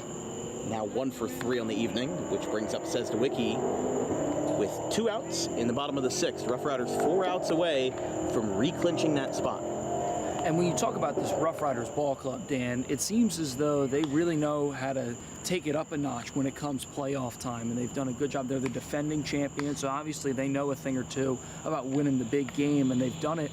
And they've been resilient, as you mentioned, losing the first game in a couple of the series this year, even in this one, but now battling back and right now leading this one 3-0 late into this game. And you have to consider that, look, the regular season champion this year was CHBR with an astonishing 18-4 record. This is a divisional game. The Roughriders were 3rd in the Central Division this year, behind the South Jersey Grizzlies, who got knocked out last night, and behind by a country mile to CHBR. And this was the same scenario, a similar one that played out last year with the Roughriders and the Gartons of Vineland. The Gartons were 18-1 last year. That's even better than what CHBR had. But yet, they got knocked out in the quarterfinal rounds and, couldn't hang on to that spot and ended up getting, knocked out because of it. So, look, the Roughriders were champions in 2022. Who won the championship? The Gartons. Roughriders were champions in 2023, but were not the regular season champions. So just because you did well in the regular season doesn't mean that you have what it takes when it comes to those do-or-die playoff series.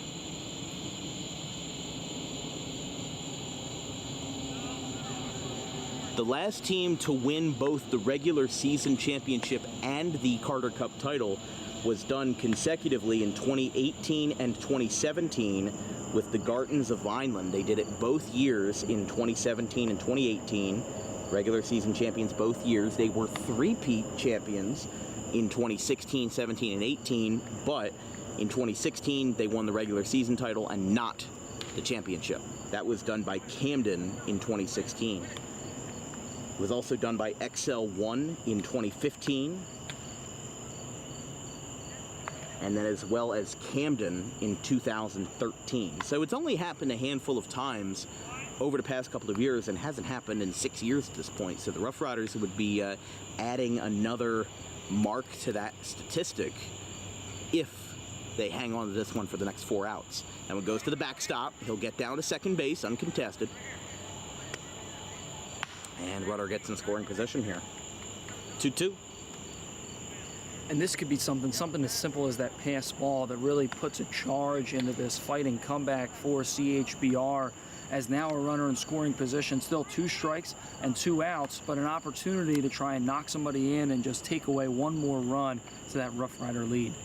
And with Justin Sesdowicki, the .556 hitter out of Westchester, leading almost every hitting category you could imagine, he's going to tap this one over towards third. McKenna has it. He does not have a play, but now he throws to third. It goes down the left field line. That one gets away. It'll score the runner, and CHBR is finally on the board. It's 3-1. Turnage comes in to score on what's going to be a single E5. Sesdowicki holds up at first, and he will now be the second run if he comes around, and the tying run out of Barton College, Damon Suriani, will bat now.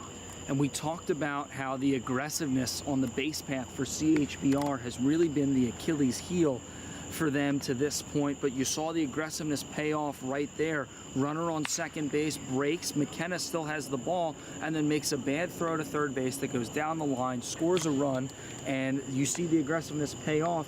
And again, that's a big momentum shifter now late into this game, with CHBR finally on the board after 5 2/3 scoreless.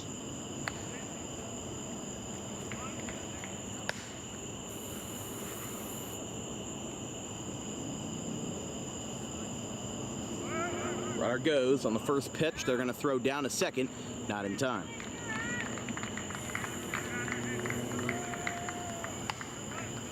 And that just seems to be the identity for CHBR, is they're, again, being aggressive on the base path. First pitch, again, stealing the leadoff guy is not that unconventional, but when trying to be a little more conservative with only a couple more outs left in this game, they take the risk, and the reward is now a runner in scoring position. With the tying run, Suriani at the plate. 1 run already across, and CHBR trying to work that magic again. And you can never really say that a team is out of it in this series, as both games have ended on walk-offs and extra innings, so CHBR really trying to tie this one up late into this game. And they've only got 4 outs to do it. That one is downstairs. I mean, look, crazier things have happened. I've seen 5-run comebacks. The biggest comeback we ever saw in a single inning was the 8-run frame by the South Philly Pirates back in October or September last year in the Mid-Atlantic tournament versus Aston Valley. They were down 10-2 in the bottom of the 7th. Came back. This was a 13U. They came back, scored 8 runs, and won it 11-10 with the biggest single inning comeback in DWB history. Not the biggest inning. I've certainly seen bigger. We saw a 14-run inning back in 2022 for Bishop Eustace versus Kings Christian in the opening round of the Ralph Shaw tournament in what was a 22-0 final. And that's another interesting thing. We've had entire games that are higher scoring than this series, and this series is in its 24th inning across 3 nights.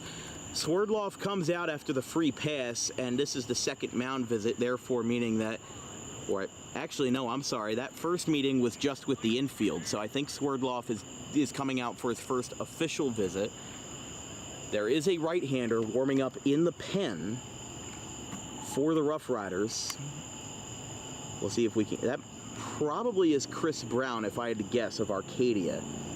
That would be my assumption there as he warms up down the right field line. And yes, that is Chris Brown, who threw several hitless innings versus CHBR in Game 1 in what ended up being a 5-4 loss. But, you know, this shows that the Roughriders are a little rattled right now. This is their first true sign of adversity all night. They have not had multiple base runners on against them at any point tonight. There's been one here and there, there's been one in another place, but it always ended in either a double play or just the inning ending. They never got this deep into it. There's a ground ball that's going to go to second. Vasquez has trouble with it. He slips, throws from the seat of his pants. It's not in time, and the bases are loaded on what's going to be an error.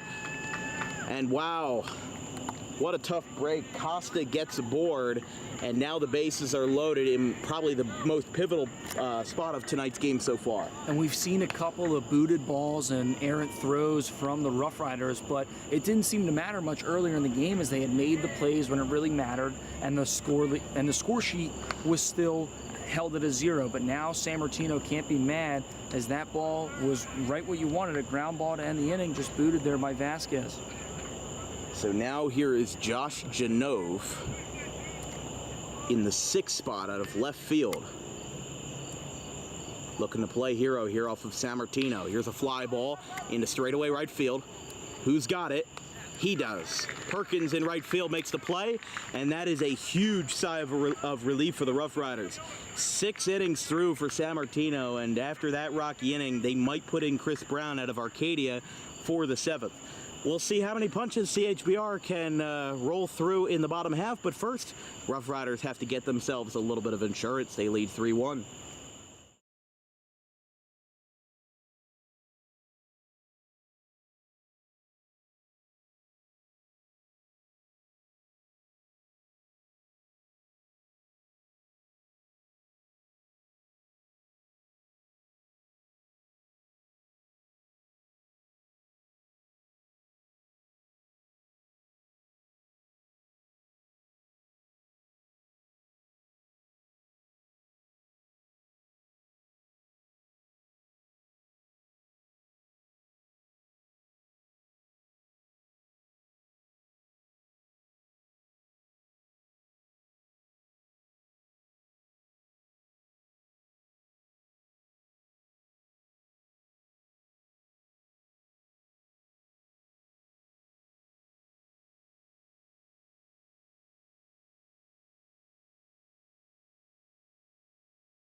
Top of the 7th, the conventional closer for CHBR. Jack Norton having to do some damage control here after a 2-run 6th inning.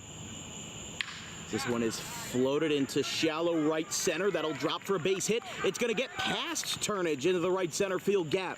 Going into second base is Danny Vasquez. He trots in there with a leadoff double. And as we were talking about during the break, much needed insurance for the Roughriders. You cannot rely on a two-run lead in the 7th. And they're just seeing the ball well as this game gets deeper and deeper, and Vasquez, the 9-hitter, that's really big for the Roughriders to start the inning. And Vasquez, after he booted that ball, made an error, shows that it's not really affecting him too much as he ropes a double out to the fence very to start quickly, the inning. too. Very quickly. I mean, you know, didn't have to get too deep into the at-bat to get into that one. And the Roughriders, that will be a foul ball. Might have hit him on the swing, and it's 0-1.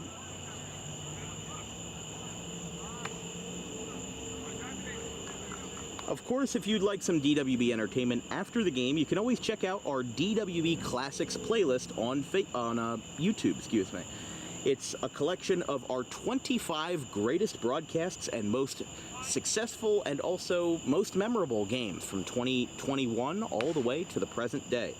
You can watch the earliest one back in October of 2021 as here's a tapper back to the hill. Norton looks over at third and fires the ball to first to retire Daly for out number 1. But you can watch anything from WJYFL Week 7 Haddon Township versus Oak Lynn, which I'm not going to tell you how that one goes if you want to watch it.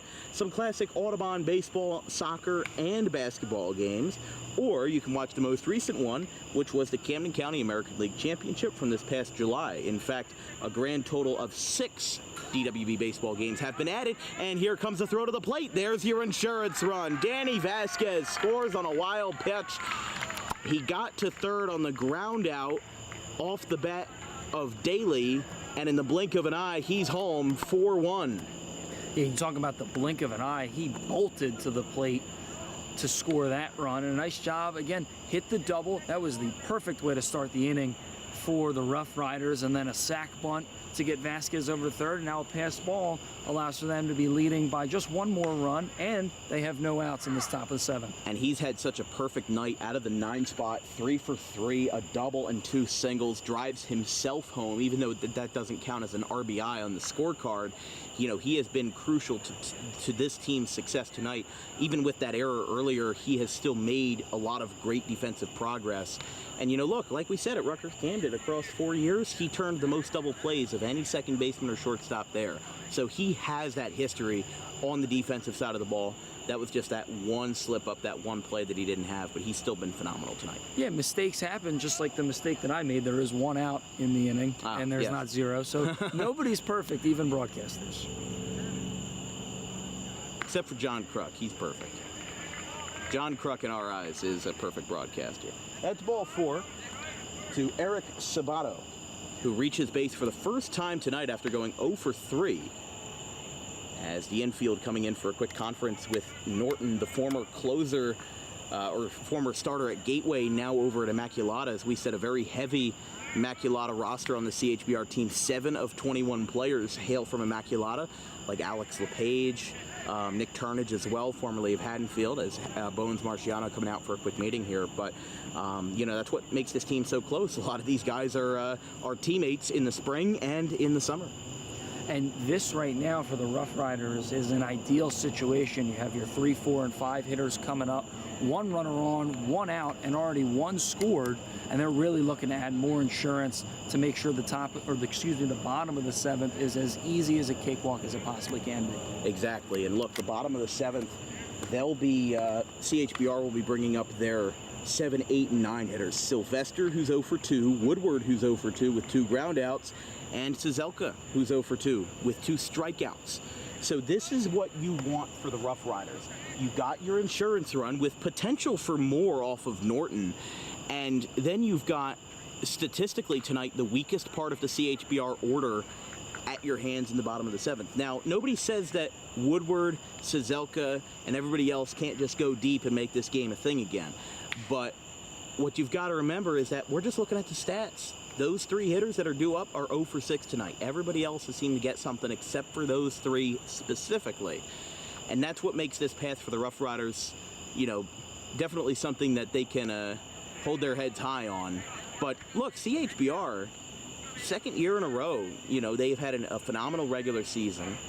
They were the 2 seed last year, but it just seems like when it matters the most, just something disconnects and it doesn't seem to work out. Not to say that they've had a bad season. They are here. They are, you know, they were looking really good in game 1, even though the offense stalled out a little bit. And especially in that quarterfinal series as well that they played versus Sewell. You know, look, they faced adversity, but they were able to make a dominant run in the end. Runner goes. There's a swing and a miss. Throw down to second is not in time. The throw goes into center field. Now he's got a play at third, and he gets in there for 2 extra bases. 1 stolen, 1 given.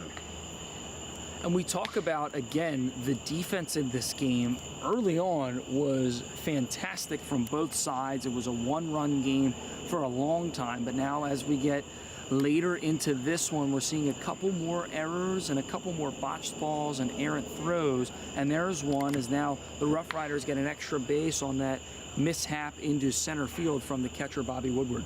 I mean, look, you know, they got the strikeout there, so it was going to try to be a strike him out, throw him out double play. But at the end of the day, I think it would have been wise in that situation to hold off on the throw, because you probably didn't have a good chance of getting Sabato, who's been a successful base stealer.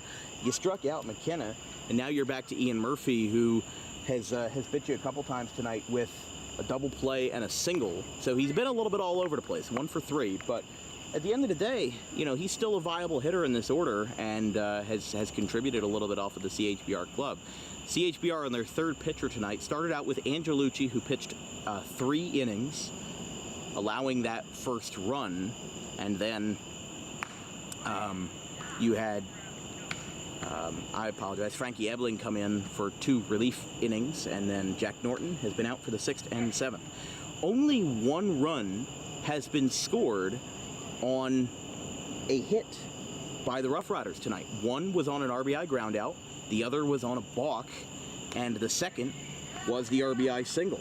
And the 1 run for CHBR came on a single E5. So even then you couldn't attach just a straight up single to it, had to attach something special to it. So this has been an unusual game, you know, born out of unusual circumstances, and that's where the Roughriders are right now, and they're just trying to live the dream at Cloud 9 until that final out's done. They're going to say no, and Murphy walks. And now the pitcher for CHBR is going to have to try and get things more under control, as that was a 4-pitch walk issued to Murphy. And now runners on the corners with 2 away, still sort of in the heart of this lineup for the Roughriders, looking to add on more and extend this lead. I mean, right now you've got a 3-run lead, but in the Tri-County League, no lead is safe. And I think that's a good moniker for baseball in general, but there's a tapper foul off the bat of Swerdloff. But man, what a game we've been having so far. You know, the Roughriders have led for every moment of this game. You know, they led 3-0 at one point, allowed 1 run. And that one is away.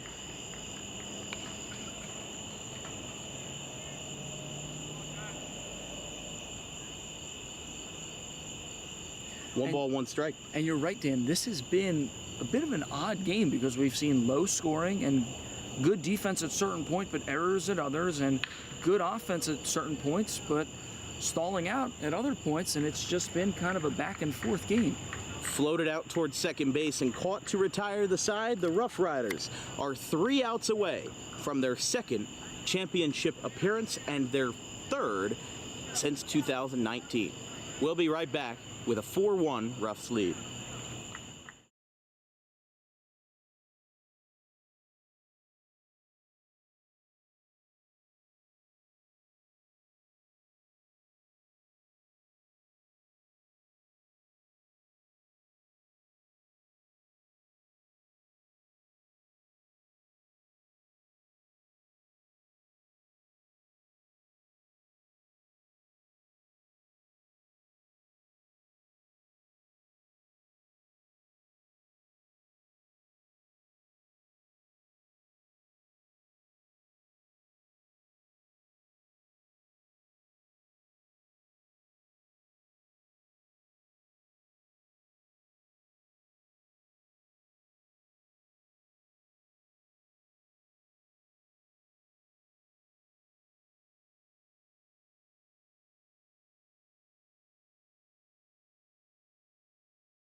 Dane Sammartino came into this game with a 4.48 ERA and a batting average against of over 300. And now he is 3 outs away from a complete game.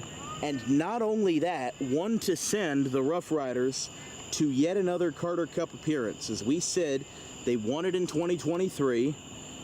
2022 was Garton's versus Washington Township. They won it in 2021. And then they got knocked out in the semifinals back in 2019 and then appeared again in 2018 and 2017.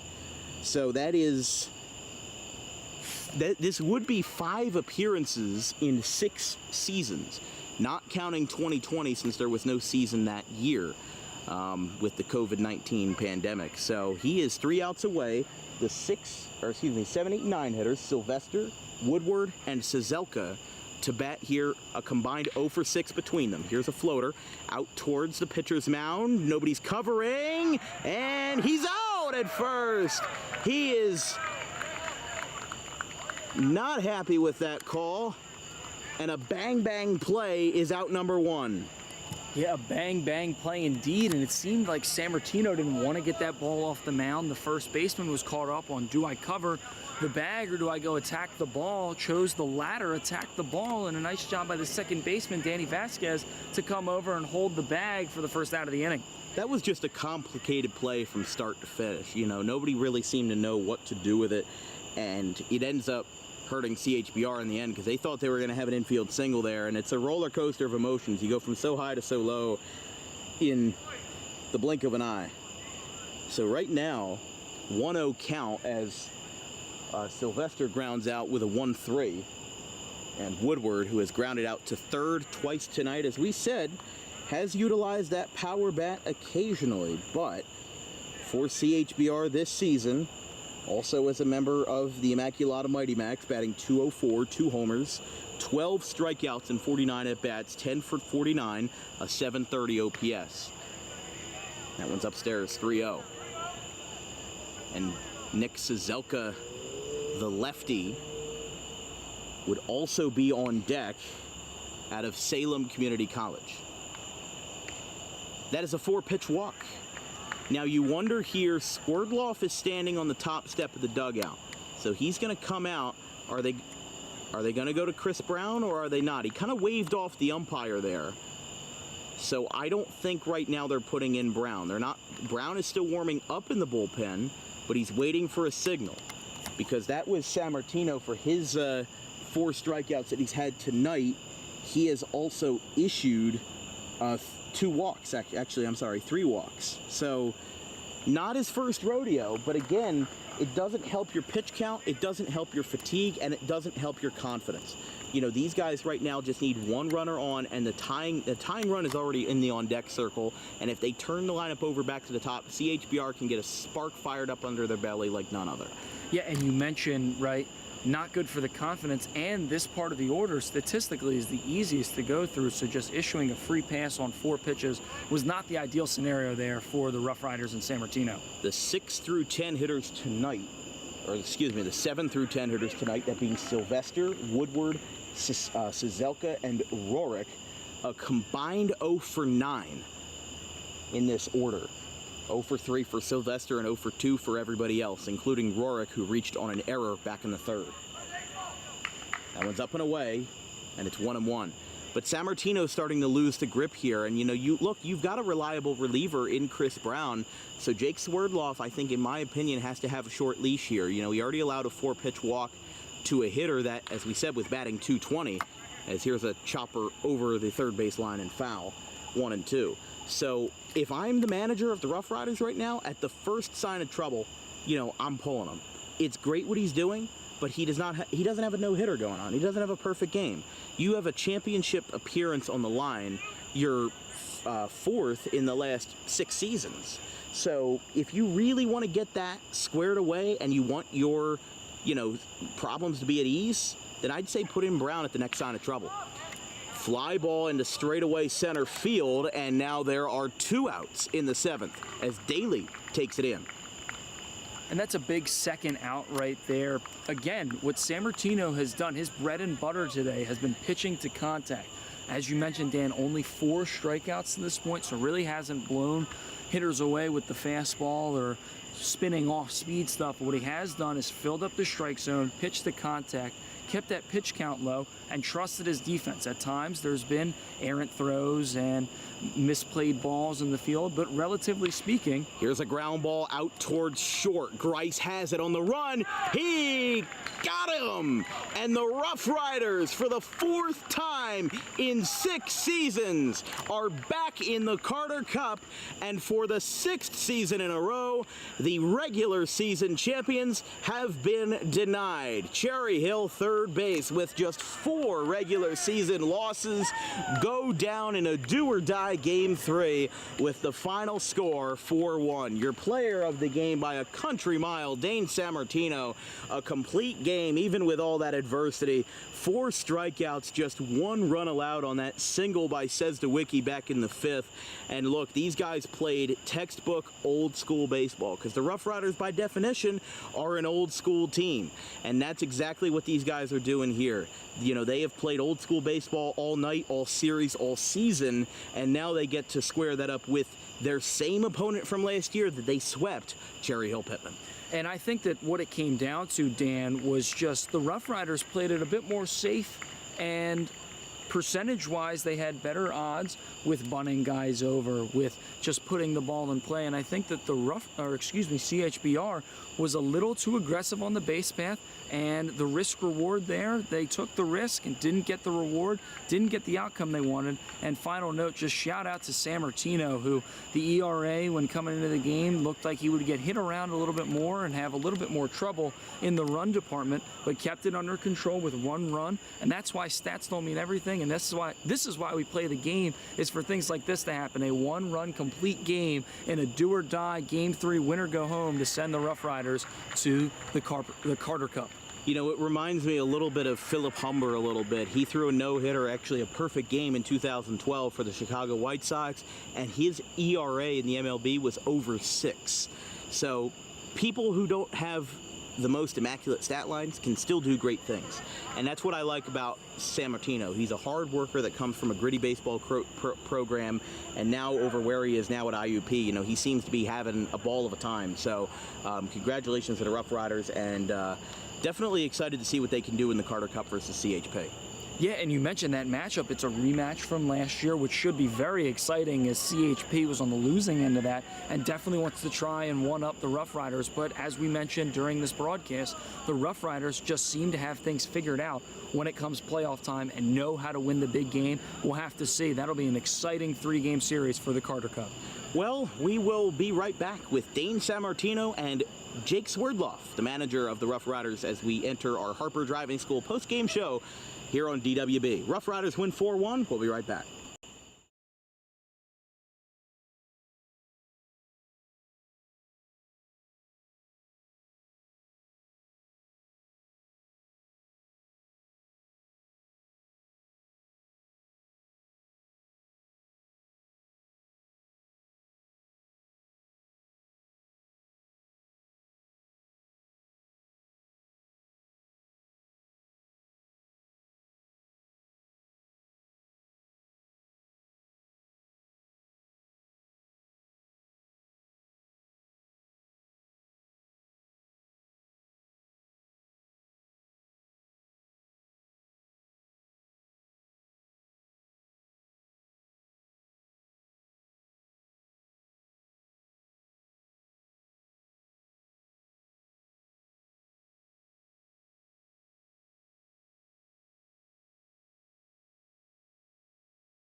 right, ladies and gentlemen, we've got 2 players of the game tonight, including a manager of the game. But first, Dane Sammartino, a complete game with 4 strikeouts, just a handful of hits allowed, and generally just flawless start for you going into this game with a 4.4 ERA and a 300 batting average against.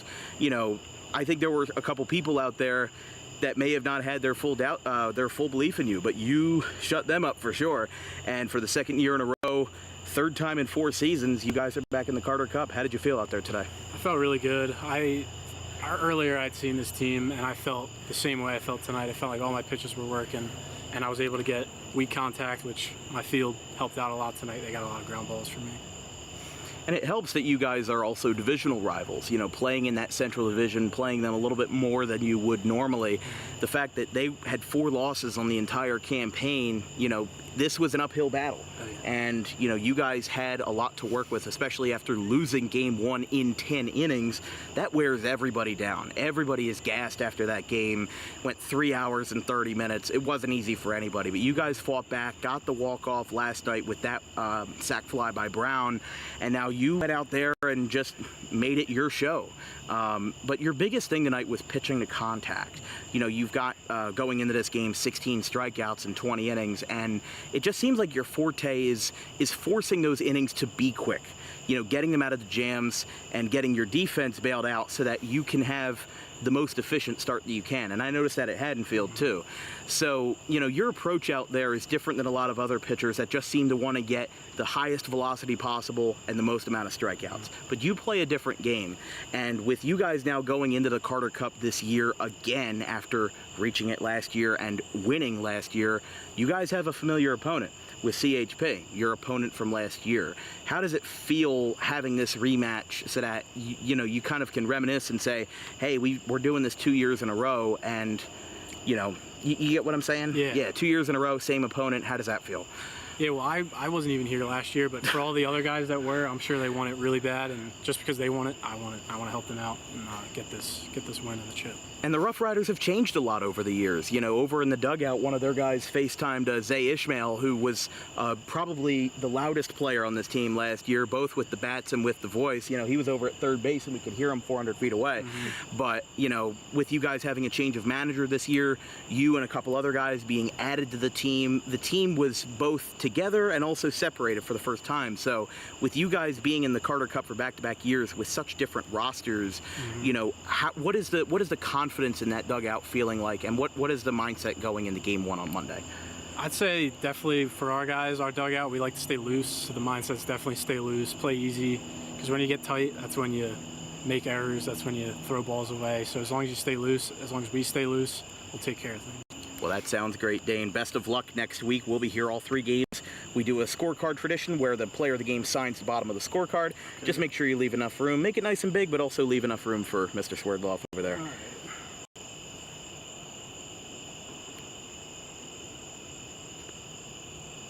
All right, perfect. Thank you very much, Dane. Thank you. Best of luck, and go celebrate with your teammates. Appreciate it, sir. All right, so our second player of the game, also a manager of the game, flashing back to the 1920s St. Louis Cardinals, I guess, with Jake Swerdloff, the grad student out of UMass. You know, with you being a first-year manager for this team and one of the younger, if not the youngest manager in all of Tri-County baseball, you had a lot to overcome this season, and a bit of a rocky start too. You know, we saw CHBR and the Roughriders back in June, and CHBR won 16-1, and it was not an easy game. You know, they were hitting home runs left and right, and, you know, I was thinking, you know, Roughriders just won the championship. What's it going to be this year? And you also didn't have a lot of time either, because Gasse took the job with their former manager, Thomas Gasse, took the bullpen catcher job with Reading, like April, sometime in the spring. So when you came along, you didn't have a lot of time to prepare. So with you being a first-year manager and now in your rookie season being a championship contender again and getting back into the championship series, how does that feel for you? I mean, it's great. I mean, it's just credit to Gasse for helping put this team together, and Bill. And, I mean, I've known a lot of these guys from playing with them in the past. Obviously, I was on their office in the past. So getting back and being their leader has been pretty cool. But it's just a credit to my guys. They've been showing up, showing out every day, and knowing that when playoff time came, we were going to be ready. And how does it feel to be that role of player manager, a very rare role here in the Tri-County League. I don't see Bones grabbing a bat anytime soon. Maybe the only other example I know of would be like Brian Eifert at Burlington Township. But when we think about it long term, what it means to be a player manager in today's era of baseball, you put yourself in a fair part of the order. You didn't put yourself at the leadoff spot like the coach's kid does. You put yourself in the 5 spot, and you contributed to the team. You scored the winning run last night. And especially being a younger manager, it's not like you're 45 and managing a whole bunch of 20-year-olds. You're right up there with these guys. You can stay loose and connect with a lot of your players. So how does it feel to be a manager who is, around the same generation, the same age as the players, and being able to connect with them more in the dugout? I mean, it's great. I mean, when I'm on the field in between the lines, I kind of try to view myself as a player, and then when I'm outside the lines, I'm thinking about every move and play to play. But it's just credit to the group we have. They're great. No one puts themselves first. We have team at bats. Like Shane Daly lays down a bunt, gets his key insurance run. Jake Grice last night lays down a bunt, leads to a winning run. I mean, we have guys that are just ready to give it to the next guy to help us win. And I think that's what separates us versus some other teams in the summer is we're here to play for each other, not individuals. And especially for you guys, reigning champions last year. Also, this is your 4th appearance in the last 6 seasons dating back to 2018. You have been there and done that. And there have been times where you've won and there's been times that you've lost. So as a manager, going into Monday's series, this is the hardest that your team will have to work throughout the entire series with Cherry Hill Pittman, a team that you guys have played against a couple of times, but it'll be a little bit different for you. So going into Monday, how do you feel about your team's abilities, and how do you feel about the dugout as a whole being able to get through this 3-game set? And they're obviously a great team. I think we've only played them once this season, but we've played them a lot in the past. We know those guys over there. We know they're going to come ready to go, but so are we. I've been trying to tell everybody all year, wait till the playoffs. I know we didn't have our greatest regular season ever, but when playoff time comes, we know we're just as good. Once we have all our guys there, we're as good as anybody in this league, if not better. So we know playoff time came. We showed this series, last series, the one before, we're going to be ready to go, and we'll play with anybody. And that's exactly a very good point. I mean, look, the last 6 seasons, the regular season champion did not win the championship, and now you can add another one to that list with CHBR. Congratulations, Jake, and we'll just have your signature added to Mr. Sammartino there as the 2 co-players of the game, with Dane Sammartino throwing a complete game and Jake Swerdloff as the manager, who also led this first-year ball club to a victory. There you go, Dane Sammartino and Jake Swerdloff. Thank you, and best of luck next week. Thank you. All right, from everybody here on Dan Wilkins Broadcasting and our wonderful crew, our social media coordinators, Brandon the Kegerland and Keely Curran, our graphics crew, Gavin Van Rel, Caleb Lane, and Liam Nolan. My producer and color commentator tonight, Jake Clark. I'm Dan Wilkins. We'll take the weekend off, and we'll be right back, same time, same place, on Monday, August 4th, between the Cherry Hill Pittman Baseball Club and the Roughriders, as a rematch from last year will be an exciting series to follow, with Game 2 on Tuesday, and if necessary, a Game 3 on Wednesday. But all 3 games, 7 o'clock at Alcyon Park. Roughriders win 4-1 and advance for the 4th time in 6 seasons to the coveted Harry Carter Memorial Cup.